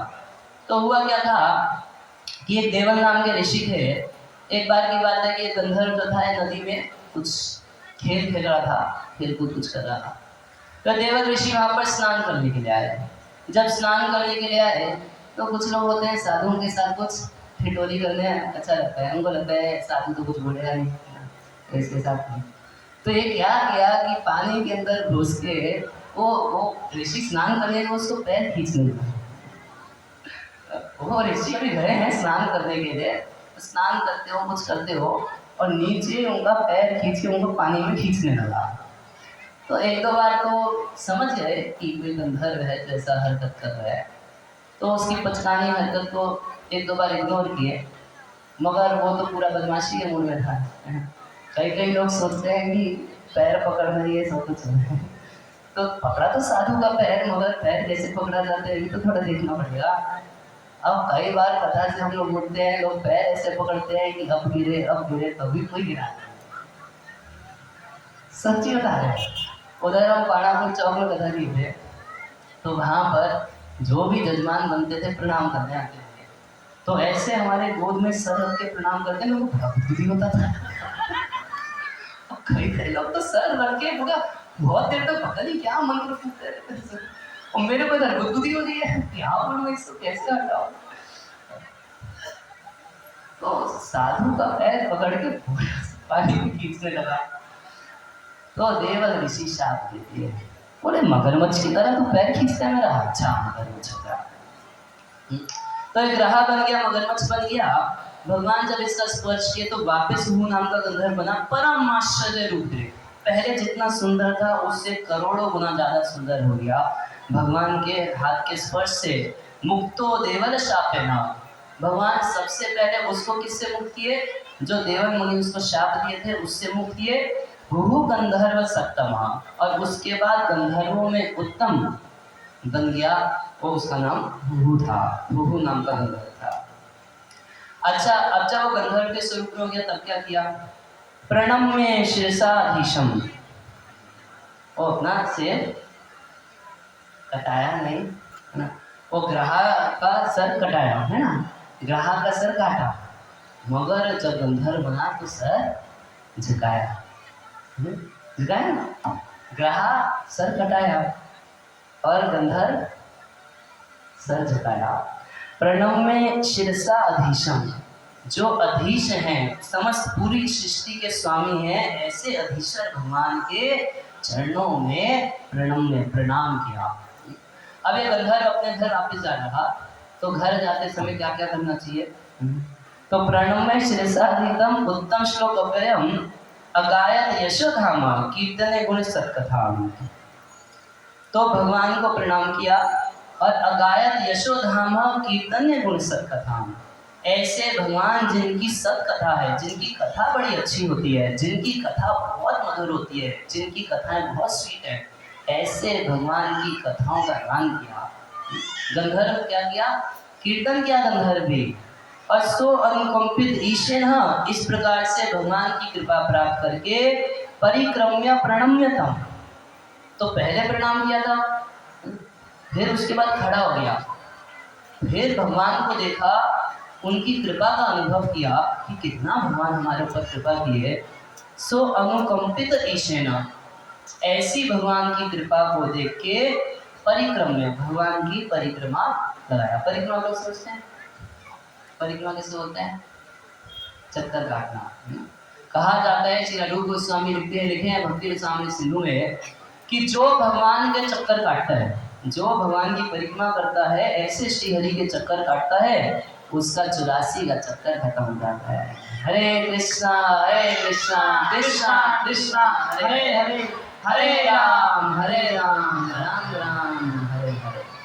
तो कितना सरल है, 84 लाख योनियों का चक्कर अगर खत्म करना है तो केवल आप भगवान देखिए और उनके लिए 3 परिक्रमा लगा दीजिए, 84 का चक्कर खत्म हो जाता है। अभी बहुत सारे लोग 2 नवंबर को वृंदावन आएंगे 84 को सूरज मंडल की परिक्रमा लगाने के लिए।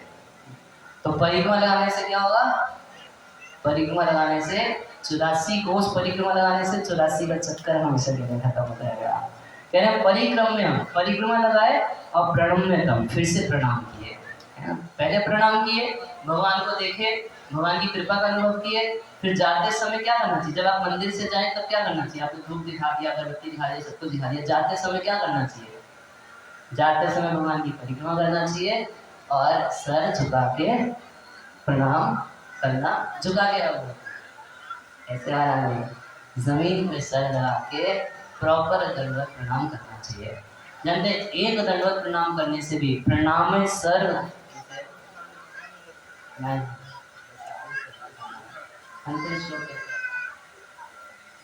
नाम संकीर्तनम यस्य सर्व पाप प्रणाशनम प्रणामो दुख समन्तव तम नमामि हरि परम। भागवत का अंतिम श्लोक है, कि जिनका नाम संकीर्तन करने मात्र से सारे पाप खत्म हो जाते हैं और जिनको प्रणाम करने मात्र से सारे दुख खत्म हो जाते हैं, ऐसे भगवान को हम प्रणाम करते हैं। तो प्रणाम इतना शक्तिशाली है, अगर आप विधिवत एक प्रणाम भी जीवन में भगवान को कर देंगे तो महान संकट से आपकी रक्षा हो जाएगी। सैल्यूट करने से उतना नहीं, अब विधिवत अगर प्रणाम कर दिया तो लोकस्य पश्यतो लोकम स्वयं अगान मुक्त की विषय, मुक्त की विषय अपने समस्त पापों से मुक्त होके, अपने समस्त अनर्थों से मुक्त होके वो जो ग्रह था वो गंधर्व बन के वापिस गंधर्व को चला गया। अब इधर गजेंद्र का क्या हुआ? तो कह रहे गजेंद्र भगवत स्पर्शा, जो गजेंद्र था वो भगवान का स्पर्श प्राप्त करके विमुक्त अज्ञान बंधना, अपने अज्ञान के बंधन से मुक्त हो गया, हमेशा हमेशा के लिए उसका ज्ञान खत्म हो गया। प्राप्तो भगवतो रूपम, और मिला क्या उसको? कह रहे हैं उसको भगवान के जैसा ही रूप मिला। जैसे भगवान नारायण स्वरूप में है ऐसे भगवान के धाम में सब सावले रूप के होते हैं। और सारे वाला ऐसा नहीं कि काले हैं तो बड़े गंदे दिखते होंगे, है इस संसार के लोग सोचते हैं कि काले लोग गंदे दिखाई देते हैं, ऐसा नहीं है। तुम काले होकर भी जग से निराले हो। भगवान एक्चुअल में भगवान श्याम वर्ण के हैं और इतना सुंदर दिखाई पड़ते हैं जिसका वर्णन नहीं किया जा सकता। और भगवान के धाम में सब वैसे ही दिखाई पड़ते हैं। और जो शरीर होता है उसमें कोई रोग नहीं, कोई बीमारी नहीं, कुछ नहीं होता, कोई फोड़ा फुंसी जला कटा कोई मतलब नहीं। और भगवान जैसा रूप, कह रहे प्राप्तो भगवतो रूपम, भगवान जैसा रूप प्राप्त किए। उनके भी चार भुजाएं, चार भुजा में शंख चक्र गदा पद्म पीतवासः। और ऐसा नहीं कि भगवान अपने साथ एक पैकेट धोती लेके आए थे, है ना, पहले उसका चतुर्भुज रूप हो गया फिर धोती पकड़ाए पहन लो इसको, है ना, ऐसा नहीं। जैसे गजेंद्र का स्पर्श किए वो हाथी शरीर नहीं छोड़ा, वो हाथी ही चतुर्भुज नारायण स्वरूप जैसा हो गया, उसको ड्रेस भी अपने आप आ गया। क्योंकि भगवान के धाम में कपड़ा अलग से ऐसा नहीं होता, ये जो ड्रेस होती है ये भी चिन्मय होती है, ये भी आत्मा ही है, वहाँ जड़ कुछ नहीं होता। पीतवास और चतुर्भुजा, चार भुजाएं हो गई। तो भगवान देखिए उस ग्रह को वैकुंठ क्यों नहीं लेके गए, पहले ये बताइए। अब हम अपने पहले दिन के प्रश्न पे आएंगे, कथा तो यहाँ और वो पूरा हो गया। पहले दिन का प्रश्न है कि कौन हारा? आप में से कौन हारा?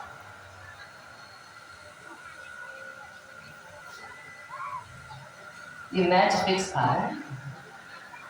विन विन, दोनों जीते, है ना। गजेंद्र था, दोनों के बीच में युद्ध हुआ, मगर क्योंकि दोनों ने बीच में भगवान को ले आए। कभी कभी लोग अरे तू बीच में भगवान को क्यों लाता है? अरे भगवान को ले आओ तब देखो क्या होगा। अगर बीच में भगवान को ले आए, गजेंद्र भगवान को, गजेंद्र राह के बीच में लड़ाई चल रही है और गजेंद्र भगवान को बीच में लाया और उससे हुआ क्या? कोई नहीं हारा, ना वो ग्रह हारा ना गजेंद्र। तो कौन हारा?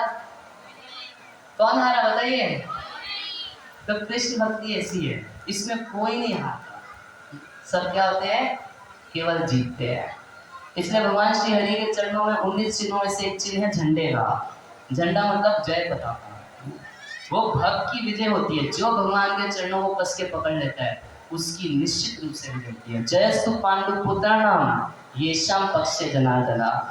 और महाभारत के शुरू में कहा गया है कि जयस्तु पांडु पुत्राणाम में किसकी विजय हुई? सबके मन में प्रश्न था कि पांडव कौरव का महाभारत युद्ध हो रहा है, आखिर कौन जीतेंगे? तो पहले बता दिया कि जयस्तु पांडु पुत्राणाम, पांडवों की विजय। बोले ऐसा क्यों?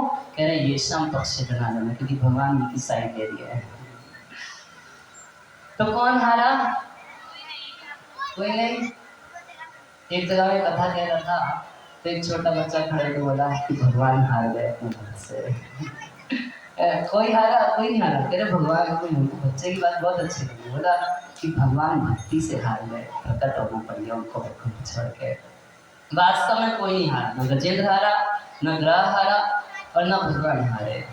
भगवान इतना अच्छा अनुभव करते थे कि आज मैं अपने भक्त को बचा दिया। और देखिए ग्रह को भगवान वैकुंठ क्यों नहीं लेके गए? तो भगवान ग्रह को गंधर्व बना के वापिस उसको गंधर्व लोग भेज दिए। क्यों? जिससे कि वो अब पूरे ब्रह्मांड में इस गजेंद्र मोक्ष की कथा सबको सुनाएगा। अब वो सब जगह प्रचार करेगा। भगवान चैतन्य महाप्रभु जब दक्षिण भारत यात्रा में थे तो महाप्रभु का ऐसा प्रभाव होता था कि जो व्यक्ति महाप्रभु को देख लेता था, जो उनके मुख से हरिनाम कीर्तन सुन लेता था, उसको भी भगवान के जैसा कृष्ण प्रेम प्राप्त हो जाता था। और कृष्ण प्रेम में ऊंचे स्वर से कीर्तन कर रहे हैं, नाच रहे हैं, कभी गिर रहे हैं, कभी आंखों से आंसू बहा रहे हैं, एकदम कृष्ण प्रेम के जो अष्टात्विक विकार है उससे शरीर में प्रकट हो जाते थे। वो व्यक्ति जब अपने गांव जाता था, उसको जो देखता था वो भगवान का भक्त बन जाता था, और वो भक्त बन के जब अपने गांव जाता था तो उसको जो देखता था वो भगवान का भक्त बन जाता था। इस तरीके से चल रहा। और जो भगवान को देखता था इतना आसक्त हो जाता, तो कई कई लोग भगवान को जाके बोलते थे कि अब मैं घर में नहीं रहना चाहता, आप ही के साथ चलूंगा। तब भगवान क्या बोलते थे उनको कि नहीं नहीं, ऐसे नहीं, जा रे देखे तारे कहा कृष्ण उपदेश, हमारा क्या गुरु भैया तारे ही देश, इसी गांव में रहो और इस गांव का उद्धार कर दो। क्या करो, जा रे देखे तारे कहा, जिसको देखो उसको कहिए, क्या कहिए, कृष्ण उपदेश, उसको भगवत गीता सुनाइए, उसको भगवान का नाम सुनाइए, उसको बोलिए कि आप भी नाम लीजिए, और हमारा क्या गुरु भैया तारे ही देश, जिस गांव में रहते हो उसी का उद्धार करो। घर छोड़ने की जरूरत नहीं है, कोई हम लोग के साथ जाने की जरूरत नहीं है, यहीं रहिए और इस गांव का उद्धार कर दीजिए। तो महाप्रभु यही कहा। तो इसी तरीके से भगवान उस ग्राहक को उद्धार किए, उसको देवल मुनि के शाप से मुक्त किए, वापस गंधर्व बना दिए, और उसको एक गजेंद्र मोक्ष की प्रीचर बना दिए कि अब सब जगह सबको एक कथा सुना के विश्वास दिलाओ कि अवश्य लक्ष्मी मेरे कृष्ण विश्वास से कारण कि भगवान अपने भक्त की रक्षा हर हाल में करते हैं, बस हमें भक्ति करने की जरूरत है, बस हम भजन करने वाले बने। अच्छा, गजेंद्र को भगवान जब मुक्त किए, गजेंद्र को अपने धाम चतुर्भुज बना के लेके चले गए, तो वहां गजेंद्र की लाश नहीं गिरी। इस संसार का नियम है, बड़े से बड़ा संत आप देख लीजिए, जो भगवत प्राप्त संत हो, ये शरीर तो नहीं छोड़ के स्पिरिचुअल बॉडी से, आध्यात्मिक शरीर से भगवान के धाम जाते हैं।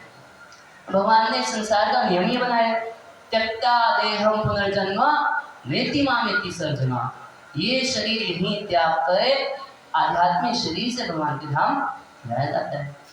तो भाई गजेंद्र के ऊपर भी तो वही नियम लागू होना चाहिए था, उस हाथी को भमार देते और आध्यात्मिक शरीर देके उससे उसको अपने धाम ले जाते। मगर भगवान ऐसा क्यों नहीं किया, बताइए।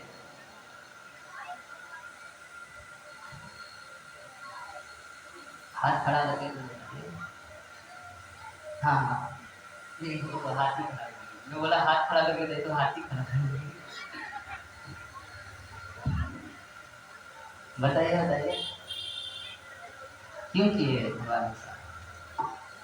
भगवान सोचे कि यदि ये गजेंद्र का शरीर छूटेगा और आध्यात्मिक शरीर से इसको धाम लेके जाऊंगा तो संसार में मेरी कितनी निंदा होगी।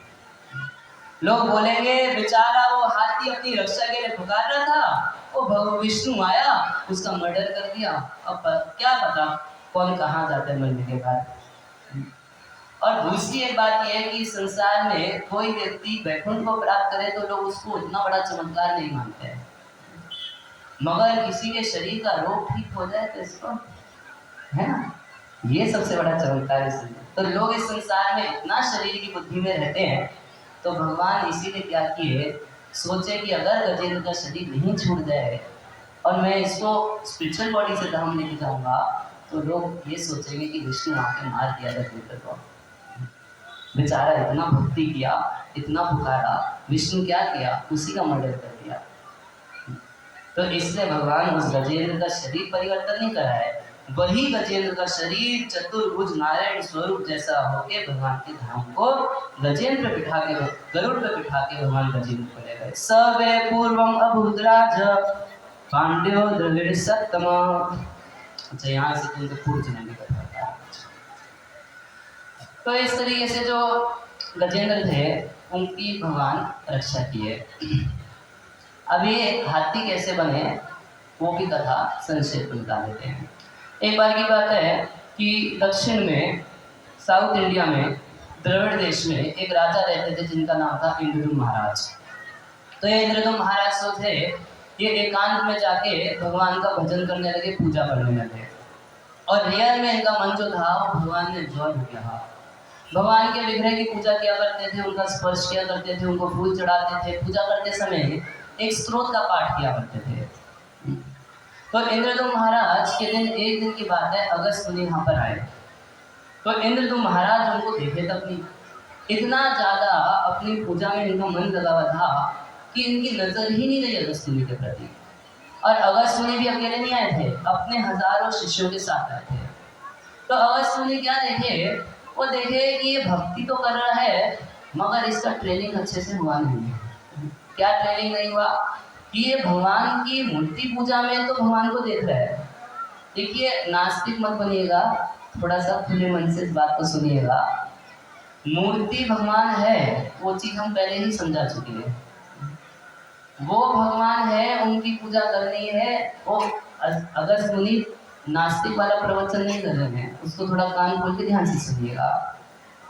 वो ये देखे कि ये भगवान को मूर्ति में तो देख रहे हैं, जो भगवान है या नहीं है, उन्हीं को देख रहे हैं, गलत नहीं देख रहा।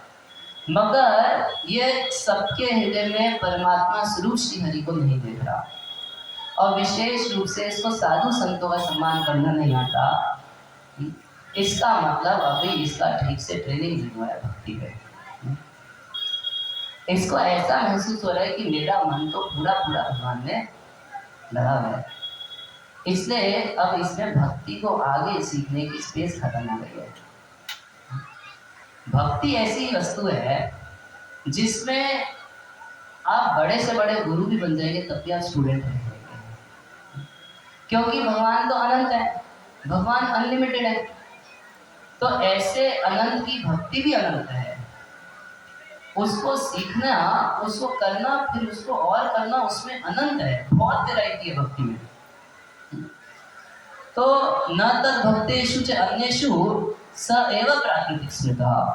अगस्त मुनि मन में विचार किए कि ये भगवान की पूजा तो कर रहा है मगर न तद भक्तेषु, भगवान के भक्तों से कैसे व्यवहार करना चाहिए ये इसको नहीं आता। और अन्येषु, अन्य जीवों के ऊपर दया करनी चाहिए, उनको भी भगवान से जोड़ना चाहिए, इस सब की परवाह नहीं। इसको एकांत में जाके भगवान की मूर्ति की पूजा कर रहा है। तो भगवान कुरुक्षेत्र की भूमि में गोपियों को प्रवचन देते हैं, भगवद गीता महाभारत नहीं। कुरुक्षेत्र जब गए थे सारे ब्रजवासी, तो उनको कहते हैं, कह रहे हैं यस्यात्मा भक्ति पुनः धातु के, जो व्यक्ति ये त्रिधातु के कफवात पित्त के बने हुए शरीर को ही मैं मानता है और अपनी मातृभूमि को पूज्य मानता है, और यह तीर्थ बुद्धि शरीर है, केवल पानी में ही तीर्थ बुद्धि करता है। हम यहाँ जाएंगे, इस नदी में नहाएंगे तो तीर्थ हो गया, उस कुंड में नहाएंगे तो तीर्थ हो गया, और वहाँ जाके दर्शन करेंगे तो तीर्थ हो गया। तो यही समझते हैं ना। कह रहे यह तीर्थ बुद्धि शरीर है, न करे जनेशु, मगर भगवान के उन जनों में, भगवान के भक्तों में तीर्थ बुद्धि नहीं करता। जनेशु विज्ञेशु, जो भगवान की साइंस को जानते हैं, जो ये जानते हैं कि कैसे भगवान में मन लगता है, उन भक्तों को तीर्थ नहीं मानता। स एव गोखरा, वही बैल है, वही गधा है। कह रहे हैं वो बैल बैल नहीं है जो बैल आप लोग देखते हैं, और वो गधा गधा है, मगर वो इतना भी बड़ा गधा नहीं है जितना ये गधा है जो मनुष्य शरीर प्राप्त किया, तीर्थ करने भी जाता है, मगर इतना गधा है कि तीर्थ में जाके भगवान की भक्ति खोज करके उससे हरि कथा का श्रवण नहीं करता है। तब फिर चमड़े के नेत्र से क्या तीर्थ देखेंगे और चमड़े के नेत्र से क्या भगवान को देखेंगे। जब तक कथा नहीं सुनता व्यक्ति, तब तक तो यही लगता है कि मूर्ति ही तो है, मैटर की है, कितने की लाए थे मूर्ति, ऐसे लोग पूछते हैं। इसको भगवान नहीं देख पाते। और आप लोग 7 दिन कथा सुने, अब बताइए कि आपकी दृष्टि में क्या चेंज आया। सुनने से देखना बदल जाता है, इसलिए शास्त्र को, फिलॉसफी को दर्शन कहा जाता है। हम आँख से ही नहीं देखते हैं। जैसे मान लीजिए कि इनके बारे में कोई मुझे आने से पहले बता दिया, महात्मा बुद्ध के बारे में बोले तो खड़ा नहीं होता, और आप लोग के बारे में बोलेंगे तो खड़ा ही होता। तो मान लीजिए किसी एक व्यक्ति के बारे में मुझे आने से पहले मिलता है, वो लालू एक नंबर का चोर है, तो जैसे ही मैं लालू का फेस देखूंगा, मुझे क्या क्या क्या देखूंगा, मैं उसको चोर देखूंगा। मगर आने से पहले कोई मुझे बता दे वो लालू बड़ा अच्छा व्यक्ति है, वो सबकी मदद करता है, तो जैसे ही मैं लालू का फेस देखूंगा तो मैं क्या देखूंगा कि लालू बहुत अच्छा व्यक्ति है, सबकी मदद करता है। तो मैं आंख से देखा या कान से देखा है? मैं कान से देखा। जब मैं सुना उसके बारे में, उसी दृष्टिकोण से मैं उस व्यक्ति को देखता हूँ। इसलिए भगवान को देखना नहीं, भगवान को सुनना ज्यादा जरूरी है। किसी साधु को देखना इतना जरूरी नहीं होता, उससे कथा सुनना ज्यादा जरूरी है। जब तक सुनेंगे नहीं तब तक ठीक रूप में देखते हुए भी देख नहीं पाएंगे। तो जो अगस्त मुनि थे वो देखिए कि इंद्रदुम्न महाराज बहुत बढ़िया से पूजा तो कर रहे हैं, मगर न तक भक्तेषु चरणेषु, इसको भगवान के भक्तों का सम्मान कैसे किया जाता है इसका ध्यान इसको नहीं है। तो अगस्त मुनि उस इंद्रदुम्न महाराज को शाप दे दिए, तुम हाथी की तरह बैठे रहे, हाथी हो जाओ। अरे ना, हाथी बैठा रहता है, बहुत भारी शरीर है तो उठने में भी बड़ी तकलीफ होती है। होता है मोटे लोगों को, कुर्सी में बैठ गए, नीचे बैठ गए तो उठने में कितना, कभी कभी ऐसे मोटे लोग हाथ भी बढ़ाते हैं, तो हाथ देना तब जाके ना, तो भारी शरीर वाला उठ नहीं पाता। बोले तुम हाथी की तरह बैठे रहे, जाओ हाथी हो जाओ। तो गुस्से में शाप नहीं दिए, दया से भर के शाप दिए। वो इंद्रदुम्न महाराज को करोड़ों जन्म लग जाते भगवान को प्राप्त करने में, मगर अगस्त मुनि उनको शाप देके हाथी बना दिए तो एक ही जन्म में भगवान प्राप्त हो गए। तो साधु का आशीर्वाद और साधु का शाप दोनों ही आशीर्वाद की तरह काम करता है। भगवान चाहे मारे और चाहे तारे, भगवान क्या करते हैं, उद्धारी करते हैं। अब देखे होंगे साधुओं के पास, सन्यासियों के पास एक दंड रहता है, देखें एक डंडा लेके चलते हैं, नहीं देखे देखिएगा। तो वो दंड के दो काम होते हैं, क्या? वो दंड से किसी को आशीर्वाद भी देते हैं, उस दंड से किसी की पिटाई भी करते हैं। तो ये जो दंड है, चाहे वो पिटाई करे और चाहे आशीर्वाद दे, काम एक ही जैसा करेगा। क्या होगा? कल्याण हो जाएगा। जैसे भगवान कंस को मार दिए, क्या हुआ? कल्याण हुआ ना। जरासंध तुम्हारे कल्याण हुआ। अर्जुन कह रहा था कृष्ण मैं युद्ध नहीं करूंगा, ये सारे लोग मर जाएंगे, बड़े दुख की बात है, और हे कृष्ण अनर्थ हो जाएगा, कितने दुख की बात है, कितने दुख की बात है। भगवान बोले कि अर्जुन नहीं, मैं आदेश दे रहा हूँ युद्ध करो। तो अर्जुन अपने स्तर से देख रहे थे कि मैं सबका सुहृद हूँ, सबका हित चाहता हूँ, कोई ना मरे। मगर भगवान अपने स्तर से देख रहे थे कि अर्जुन इस समय ये तो सोच रहे हैं कि ये लोग मेरे सुहृद है, और ये लोग इतने पापी हैं कि इनको कौन से नरक में जाके जगह मिलेगी पता नहीं। मगर अगर अर्जुन मेरे आदेश पर युद्ध लड़ेगा तो उस महाभारत की युद्ध में क्या हुआ? वो अर्जुन बाण मारता था और जो मरता था वो कृष्ण का चेहरा देख देख के मरता था, भगवान के धाम चला जाता था। तो जिन कौरवों की सेना को करोड़ों जन्म में भगवान प्राप्ति होने वाले थे, अर्जुन के बाणों से चोट लग लग के सारे भगवान के धाम चले गए। तो भगवान ऐसे सुहृद हैं। हम अपनी छोटी मानसिकता से सोच सकते हैं हम चूहों का हित करेंगे, हम इस गांव के लोगों का हित करेंगे, हम इसका हित करेंगे, हम उसका हित करेंगे। मगर अगर हम भगवान के प्लान के अनुसार चलेंगे तो हम सब लोगों का हित एक साथ कर सकते हैं। कोई इस देश का नेता यही सोचता है कि हमारे देश के लोग अच्छे बने, या कोई मनुष्य सोचता है कि मनुष्यों का हित करना चाहिए। और मेनका गांधी भी वो चूहों की रक्षा करना चाहती थी कि हम चूहों को बचाएंगे, तो चूहों पे दया करेंगे और बकरे को मार के खाएंगे। तो हम सबका हित एक बार में नहीं सोच सकते, मगर केवल और केवल भगवान ऐसे हैं जो सबका हित एक बार में सोच लेते हैं। तो इस तरीके से ये जो इंद्रदुम्न महाराज थे ये हाथी बने, और भगवान जब इनका उद्धार किए तो ये भगवान के धाम वापस उधर चले गए। हरे कृष्णा कृष्णा कृष्णा हरे हरे, हरे राम राम राम हरे हरे। तो इस प्रकार से बहुत सुंदर कथा है कुन्हारा घाट की। वास्तव में तो ये कथा आप लोगों को सुनानी चाहिए। कोई आएगा आपसे पूछेगा कि यहाँ पर क्या लीला हुई थी भगवान की, तो आप क्या बोलेंगे?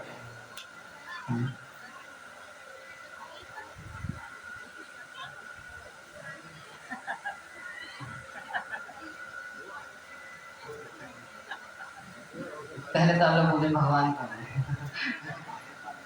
Does God exist? तो गॉड तो एग्जिस्ट किया। गॉड आपके गांव आए थे, आप ही के गांव में। सोचिए, अब ये थोड़ी ना कुल्हारा घाट मतलब वहीं पर रक्षा किए थे। हाँ, ये पूरा क्षेत्र उसी में आएगा।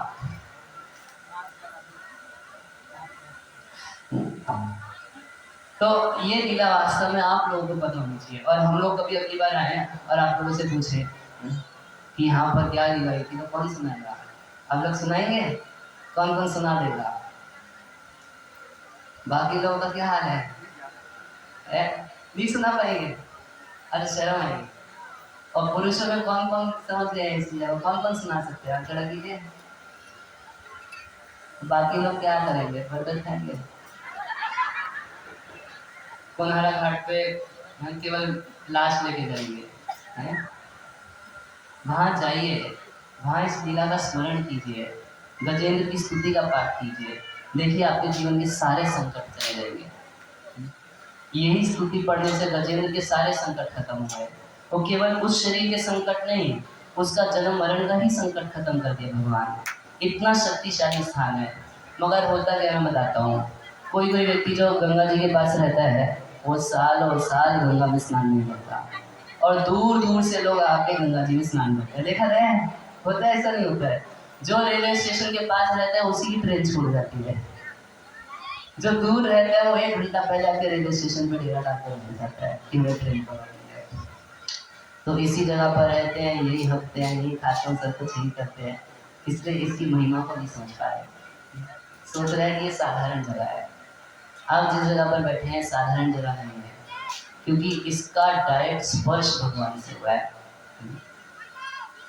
तो सुखदेव गोस्वामी कह रहे हैं, एतन महाराज तवे ऋतो मया कृष्णानुभावो गजराज लोचनम। इस प्रकार मैंने तुमको ये कथा सुनाई। कौन सी कथा सुनाई? कह रहे हैं कृष्णानुभावो गजराज मोक्षणम। इसमें मैंने लड़की को छुट्टी थे ना, केवल 5 मिनट का कथा बाकी बचा है। हरी हरी लड़की आप ही इधर आती है, माइक दे के आती। केवल 5 मिनट और कथा है, उसके बाद आज और भी कुछ कार्यक्रम है। एतन महाराज तवे ऋतो मया। हे महाराज, इस प्रकार मेरे द्वारा आपको एक कथा सुनाई गई। इसमें मैं आपको क्या सुनाया? बोले कृष्णानुभाव। कृष्णानुभाव मतलब कृष्ण अपने भक्तों को कितना प्रेम करते हैं, कितना भक्त वात्सल्य है, क्या उनका अनुभव है। अनुभव मतलब जो पीछे पीछे भाव उदित होता है। जो भक्ति करता है, जो भगवान का गुणगान करता है, तो उसके पीछे पीछे भगवान का चित्त लग जाता है। उसको बोलते हैं कृष्ण अनुभाव। जैसे अगर कोई आपकी सेवा करे, खूब आपको खिलाए पिलाए, तो कुछ कुछ आपको उसमें आसक्ति हो जाती है ना, कितना अच्छा व्यक्ति है, मेरा कितना ख्याल रखता है। तो उसी तरीके से जो लाडली लाल को लाड लड़ाएगा, जो राधा कृष्ण को लाड लड़ाएगा, जो कृष्ण का भजन करेगा, तो कृष्ण का भी मन उसके पीछे पीछे चलने लगता है। उसको बोलते हैं कृष्णानुभाव। ये कृष्ण का अनुभाव, अपने भक्तों के प्रति स्नेह प्रेम जो है। और गजराज मोक्षणम, इसमें तुमको गजराज मोक्ष की कथा सुनाया। ये कथा ऐसी है जो स्वर्गम यशस्यम कलिकल्म शापहम, ये स्वर्ग की प्राप्ति कराती है। या स्वर्ग बोलते हैं भगवान के धाम वैकुंठ को भी। स्वर्ग ये स्वर्ग जहाँ निरंतर भगवान का कीर्तन होता है, मतलब वैकुंठ। उस वैकुंठ धाम को प्राप्त करता है जो कोई व्यक्ति इस गजेंद्र मोक्षी कथा को सुनता है। हरे कृष्णा कृष्णा कृष्णा हरे हरे, हरे राम राम राम हरे हरे। और फिर कह रहे हैं स्वर्गम यशस्यम, ये कथा जो व्यक्ति सुनता है उसका संसार में यश बढ़ जाता है। कोई छोटी बच्ची है पानापुर चौक की, तो हमसे मिलने के लिए आई, अभी प्रभु जी इस इलाके में तो आपका पूरा यश फैल गया है। मैंने कहा आपका भी पहन जाएगा एक दिन। तो ये गजेंद्र मोक्ष की कथा जो सुनेगा, मतलब आप सब लोग, अब आप सबको क्या प्राप्त होगा? आप लोग का यश बढ़ेगा, इस संसार में यश बढ़ेगा, और देवता लोग आप लोगों का नाम लिस्ट में गिनते होंगे कि ये लोग भगवान हरि की इस गजेंद्र मोक्ष की कथा को सुने थे, कितने महान लोग हैं। तो देवलोक में आपका यश फैल गया, वैकुंठ के पार्षद आपका नाम गिनते होंगे कि एक दिन जब ये मरेगा, इस जन्म अगले जन्म इसको वैकुंठ लेके आएंगे और हम लोग के साथ मिलके ये हरि कीर्तन में नृत्य करेगा, तब कितना आनंद आएगा, कितना यश फैल गया। सोचिए आप में से हर व्यक्ति का अभी ये दिख नहीं देगा आपको, मगर ऐसा नहीं है कि जो दिखता नहीं है वो होता नहीं है। अगर ऐसा होता तो थोड़ा अपना दिमाग दिखाइए, कोई दिखा सकता है? ब्रेन थोड़ा सा दिखाइए, मतलब है नहीं, जो दिखता नहीं वो होता नहीं है ना, जो दिखता नहीं वो पहले भगवान दिखाओ तब मानेंगे। अच्छा, मतलब जो दिखेगा वही होता है, राइट? तो ब्रेन दिखाओ, मतलब है नहीं है ना? ये बोलते कि दिख तो नहीं रहा मगर है, और किसी को भी बोलेंगे कि आपके पास ब्रेन नहीं है तो क्या बोले, अरे ऐसे कैसे बोल सकते हो? तो यशस्व और कली कल्मश आपहम, कलयुग के जितना कल्मश है, ये कलयुग का कल्मश ही तो है जिसके लिए लोग इतना चिंतित हैं। कितना लोग बोलते हैं कि प्रभु जी ड्रग्स पे बोलना, इस पे बोलना, उस पे बोलना, ये सब क्या है? ये सब कली का कल्मश है, कलयुग की गंदगी है। कलयुग 4 जगहों पर रहता है। कहाँ कहाँ रहता है? महाराज परीक्षित ने कलयुग को 4 जगह पर वास किया। कलयुग जो था वो कहीं भी उसको रहने की जगह नहीं मिलती थी परीक्षित महाराज के राज्य में। तो कली बोला कि हमें भी तो कोई स्थान दीजिए। तो परीक्षित महाराज कलयुग को 4 जगह दिए। कौन कौन सी जगह दिए? 4। तो एक जगह दी है जहाँ पर जुआ खेला जाता है, ताश जहाँ खेला जाता है, उस व्यक्ति के मन में कलयुग का वास होता है। आप देखेंगे लोग ताश खेलने के लिए सबसे अच्छी जगह कहाँ ढूंढते हैं? हनुमान जी के मंदिर में चबूतरा, वहाँ बूढ़े बूढ़े लोग बैठ जाते हैं, वहाँ जाके क्या करते हैं? सोचिए एक पैर कमर में पड़ा है और कर क्या रहा है? ताश खेलता है। तो जो जुआ खेलता है, ताश खेलता है, वो व्यक्ति वहाँ कलयुग का वास होता है। दूसरा वास ये जहाँ पर शराब पिया जाता है, शराब या ड्रग्स लिए जाते हैं, वहाँ कलयुग का दूसरा वास है। तीसरा कलयुग का वास होता है जहाँ पर मांसाहार किया जाता है। और चौथा कलयुग का वास होता है जहाँ पे गर्लफ्रेंड बॉयफ्रेंड पाप किया जाता है, व्यभिचार जहाँ किया जाता है, वहाँ कलयुग का वास होता है। कली का अर्थ क्या है? कली का अर्थ तो है, कली का अर्थ है लड़ाई झगड़ा और चीटिंग, धोखाधड़ी। जो व्यक्ति 4 चीजों के संपर्क में रहेगा वो लड़ाई झगड़ा भी करेगा और हमेशा ही दिखेगा आपको लड़ता झगड़ता, और धोखाधड़ी तो उसका जीवन है। आज एक भक्त हमको बोल रहे थे, मतलब भक्त बने हैं नए थे, तो बोले गुरु जी ये तो असंभव है कि व्यक्ति एक दिन झूठ बोलना छोड़ सकता है। मतलब इतना झूठ की आदत है, इतना झूठ की आदत है कि छोड़ा ही नहीं जा सकता, धोखाधड़ी। तो जहाँ ये 4 पाप रहते हैं वहाँ कलयुग का वास होता है। और जो गजेंद्र मोक्ष की कथा पर सुनता है वो इन 4 पापों से अपने आप मुक्त हो जाता है। हरे कृष्णा कृष्णा कृष्णा हरे हरे, हरे राम राम राम हरे हरे। दुस्सप्त नाशम कुरुवर्य श्रृणुताम, जो इसको सुनता है उसको दुस्सप्त नाशः, उसको बुरे सपने नहीं आते। अगर किसी को बुरे सपने आने की बीमारी है, खराब सपने देखते हैं, तो गजेंद्र मोक्ष की कथा जो सुनता है उसको दुस्सप्त नाशः, उसके बुरे सपने खत्म हो जाते हैं। यथा अनुकीर्तयन्त्येत श्रेयस्कामात् जत्तया शुचया प्रातरुत्थाय दुःस्वप्नादि उपशान्तये। कह रहे यथा अनुकीर्तयन्ते, जो व्यक्ति गजेंद्र की इस लीला को अनुकीर्तन, जैसा शास्त्र में वर्णन है वैसा बोलता है। कुछ पल तो आप लोगों के लिए था, कुछ मेरे लिए भी है। आप लोग सुन रहे थे, मैं बोल रहा था। श्रेयस कामादि जत्तया, जो श्रेय चलते चाहते हैं, कल्याण चाहते हैं, विशेष रूप से ब्राह्मण क्षत्रिय वैश्य, जिनको द्विजात्यः कहा जाता है, शुचः प्रातः उत्थाय, सुबह सुबह उठ के नहा धो के जो गजेंद्र की स्तुति का पाठ करता है तो दुस्वप्न आदि उपशांत है। उसके दुस्वप्न और आदि आदि मतलब जैसे संसार के बुरे सपने जैसा है, ये सब जो है उपशांत है, ये सब कुछ शांत हो जाता है। हरे कृष्णा कृष्णा कृष्णा हरे हरे, हरे राम राम राम हरे। तो बोलेंगे सुखदेव गोस्वामी आप ये कैसे कह सकते हैं? तो कह रहे हैं अरे हम क्या, ये तो स्वयं भगवान गजेंद्र को बोले थे, मैं तो केवल पीछे रिपीट कर रहा हूँ। जब भगवान गजेंद्र का उद्धार कर दिए तो भगवान इतना खुश हुए, अपने आप को इतना विजयी मान रहे थे, सोच रहे थे कि मैंने इतना बड़ा काम कर दिया, अपने अंदर इतनी गौरव बुद्धि कर रहे थे कि गजेंद्र को बोले ये माम काम च, हे गजेंद्र जो कोई माम मेरा त्वाम चाह, मतलब अब देखिए भगवान की स्थिति कैसी है, गजेंद्र की रक्षा करके अब जो भगवान को दिखाई दे रहा है उसकी तरफ उंगली करके बोल रहे हैं। तो भगवान मन में इतना गर्व महसूस कर रहे हैं कि आज मैं समय पे आके अपने भक्त की रक्षा किया है।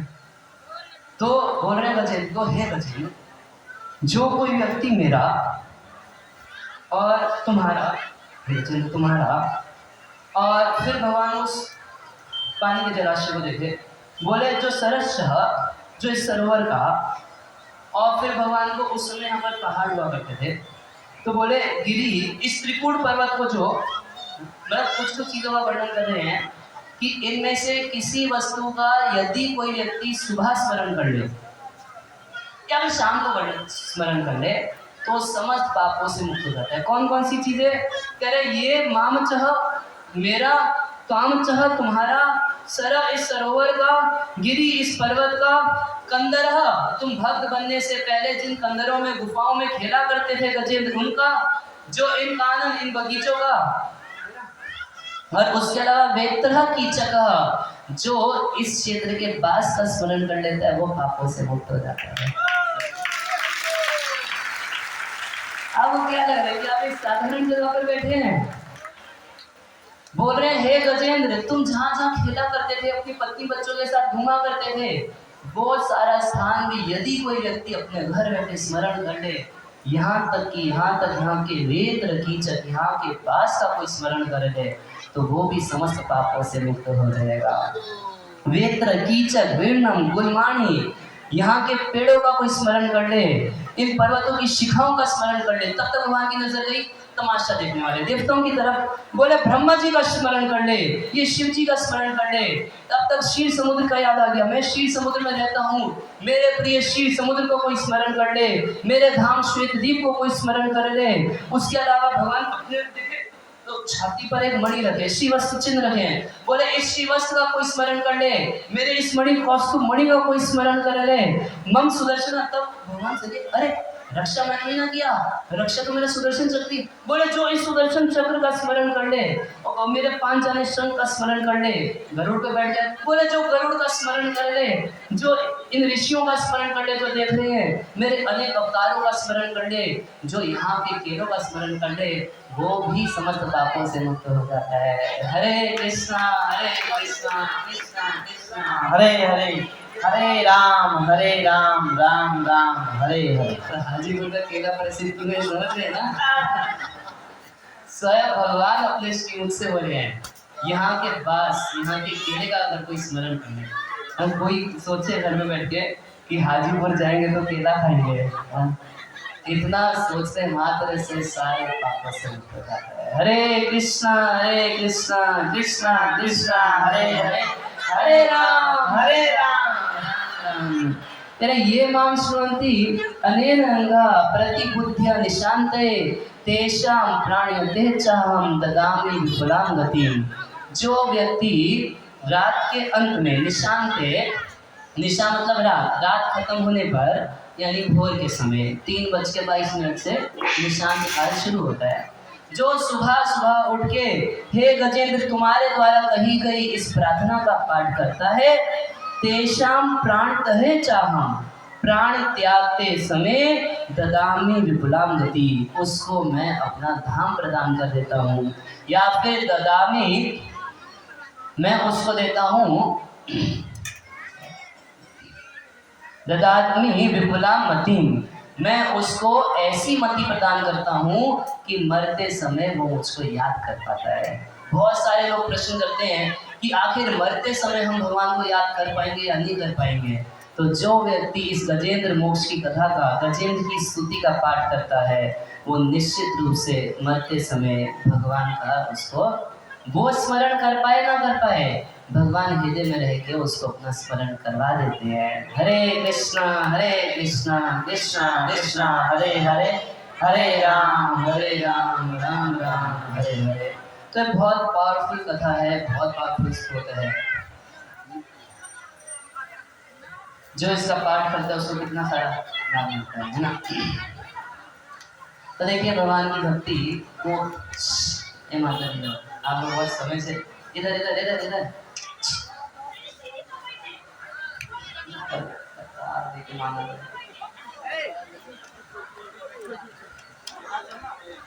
हरी बोल माता जी, बहुत समय से आए हैं,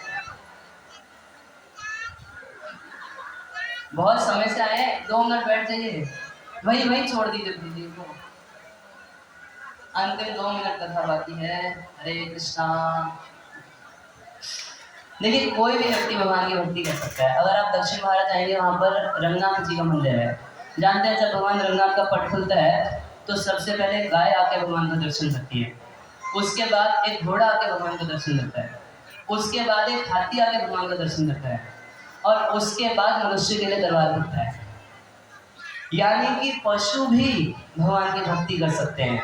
तो हम सब पशु तो नहीं है ना, हम सब मनुष्य क्यों भगवान की भक्ति नहीं कर सकते हैं? निश्चित रूप से कोई व्यक्ति किसी भी अवस्था में कैसा भी क्यों ना हो भगवान की भक्ति कर सकता है। हरे कृष्णा।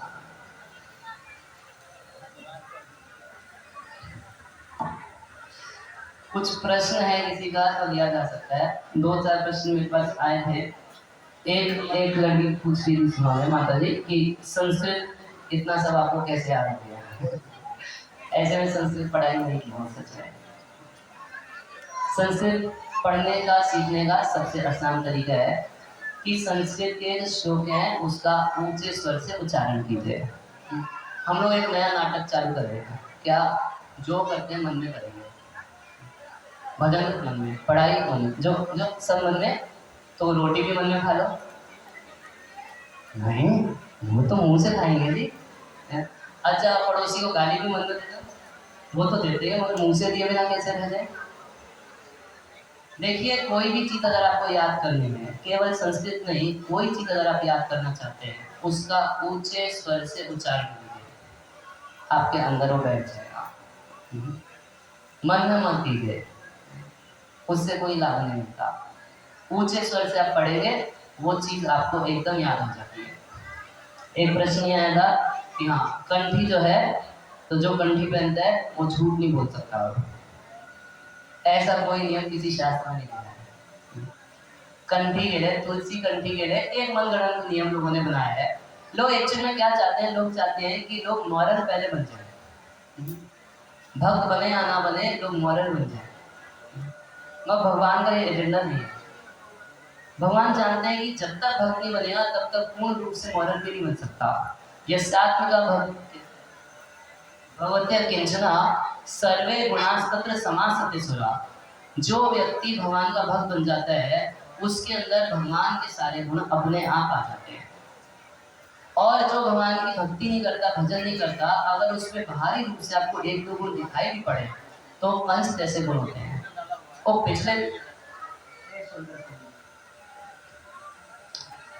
पिछले दिन तो अपनी बहन का रथ के लेके जा रहा था। आज मेरी बहन की शादी हुई है, मैं उसको घर तक छोड़ के आऊंगा।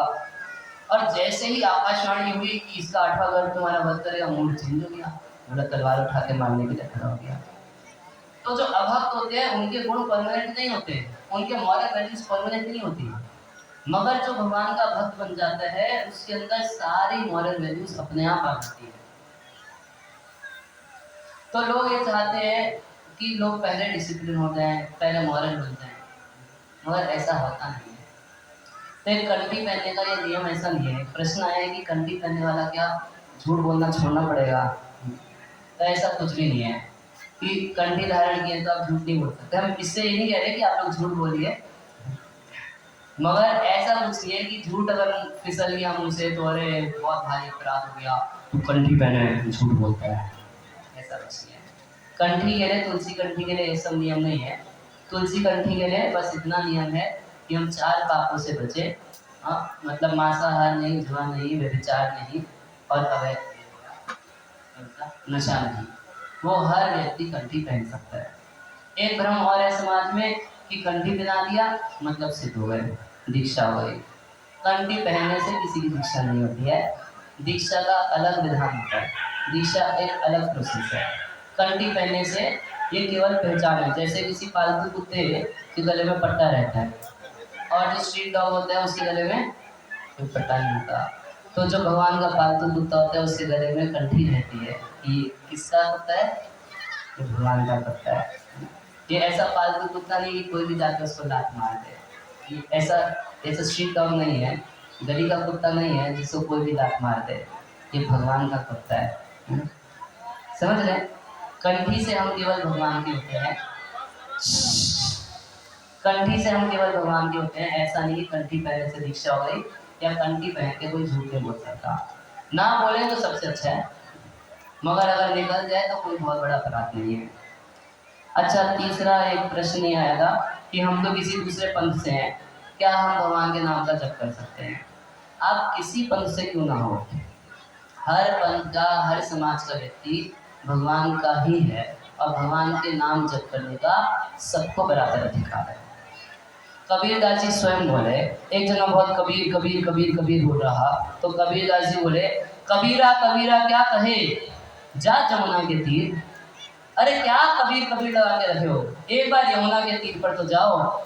एक एक गोपी के प्रेम पर मिट गए लाख कबीर, एक एक गोपी के प्रेम पर लाखों कबीर निछावे। ये कबीरदास जी स्वयं अपने मुंह से बोले, वो खुद राम नाम लेते थे। चाहे कबीर पंथी हो, चाहे शिव जी, शिव चर्चा से हो, चाहे इस पंथ से हो, चाहे उस पंथ से हो, किसी पंथ से क्यों ना हो, भगवान से सबका संबंध है। आप किसी देवता के भक्त क्यों ना हो, भगवान से फिर भी आपका संबंध है।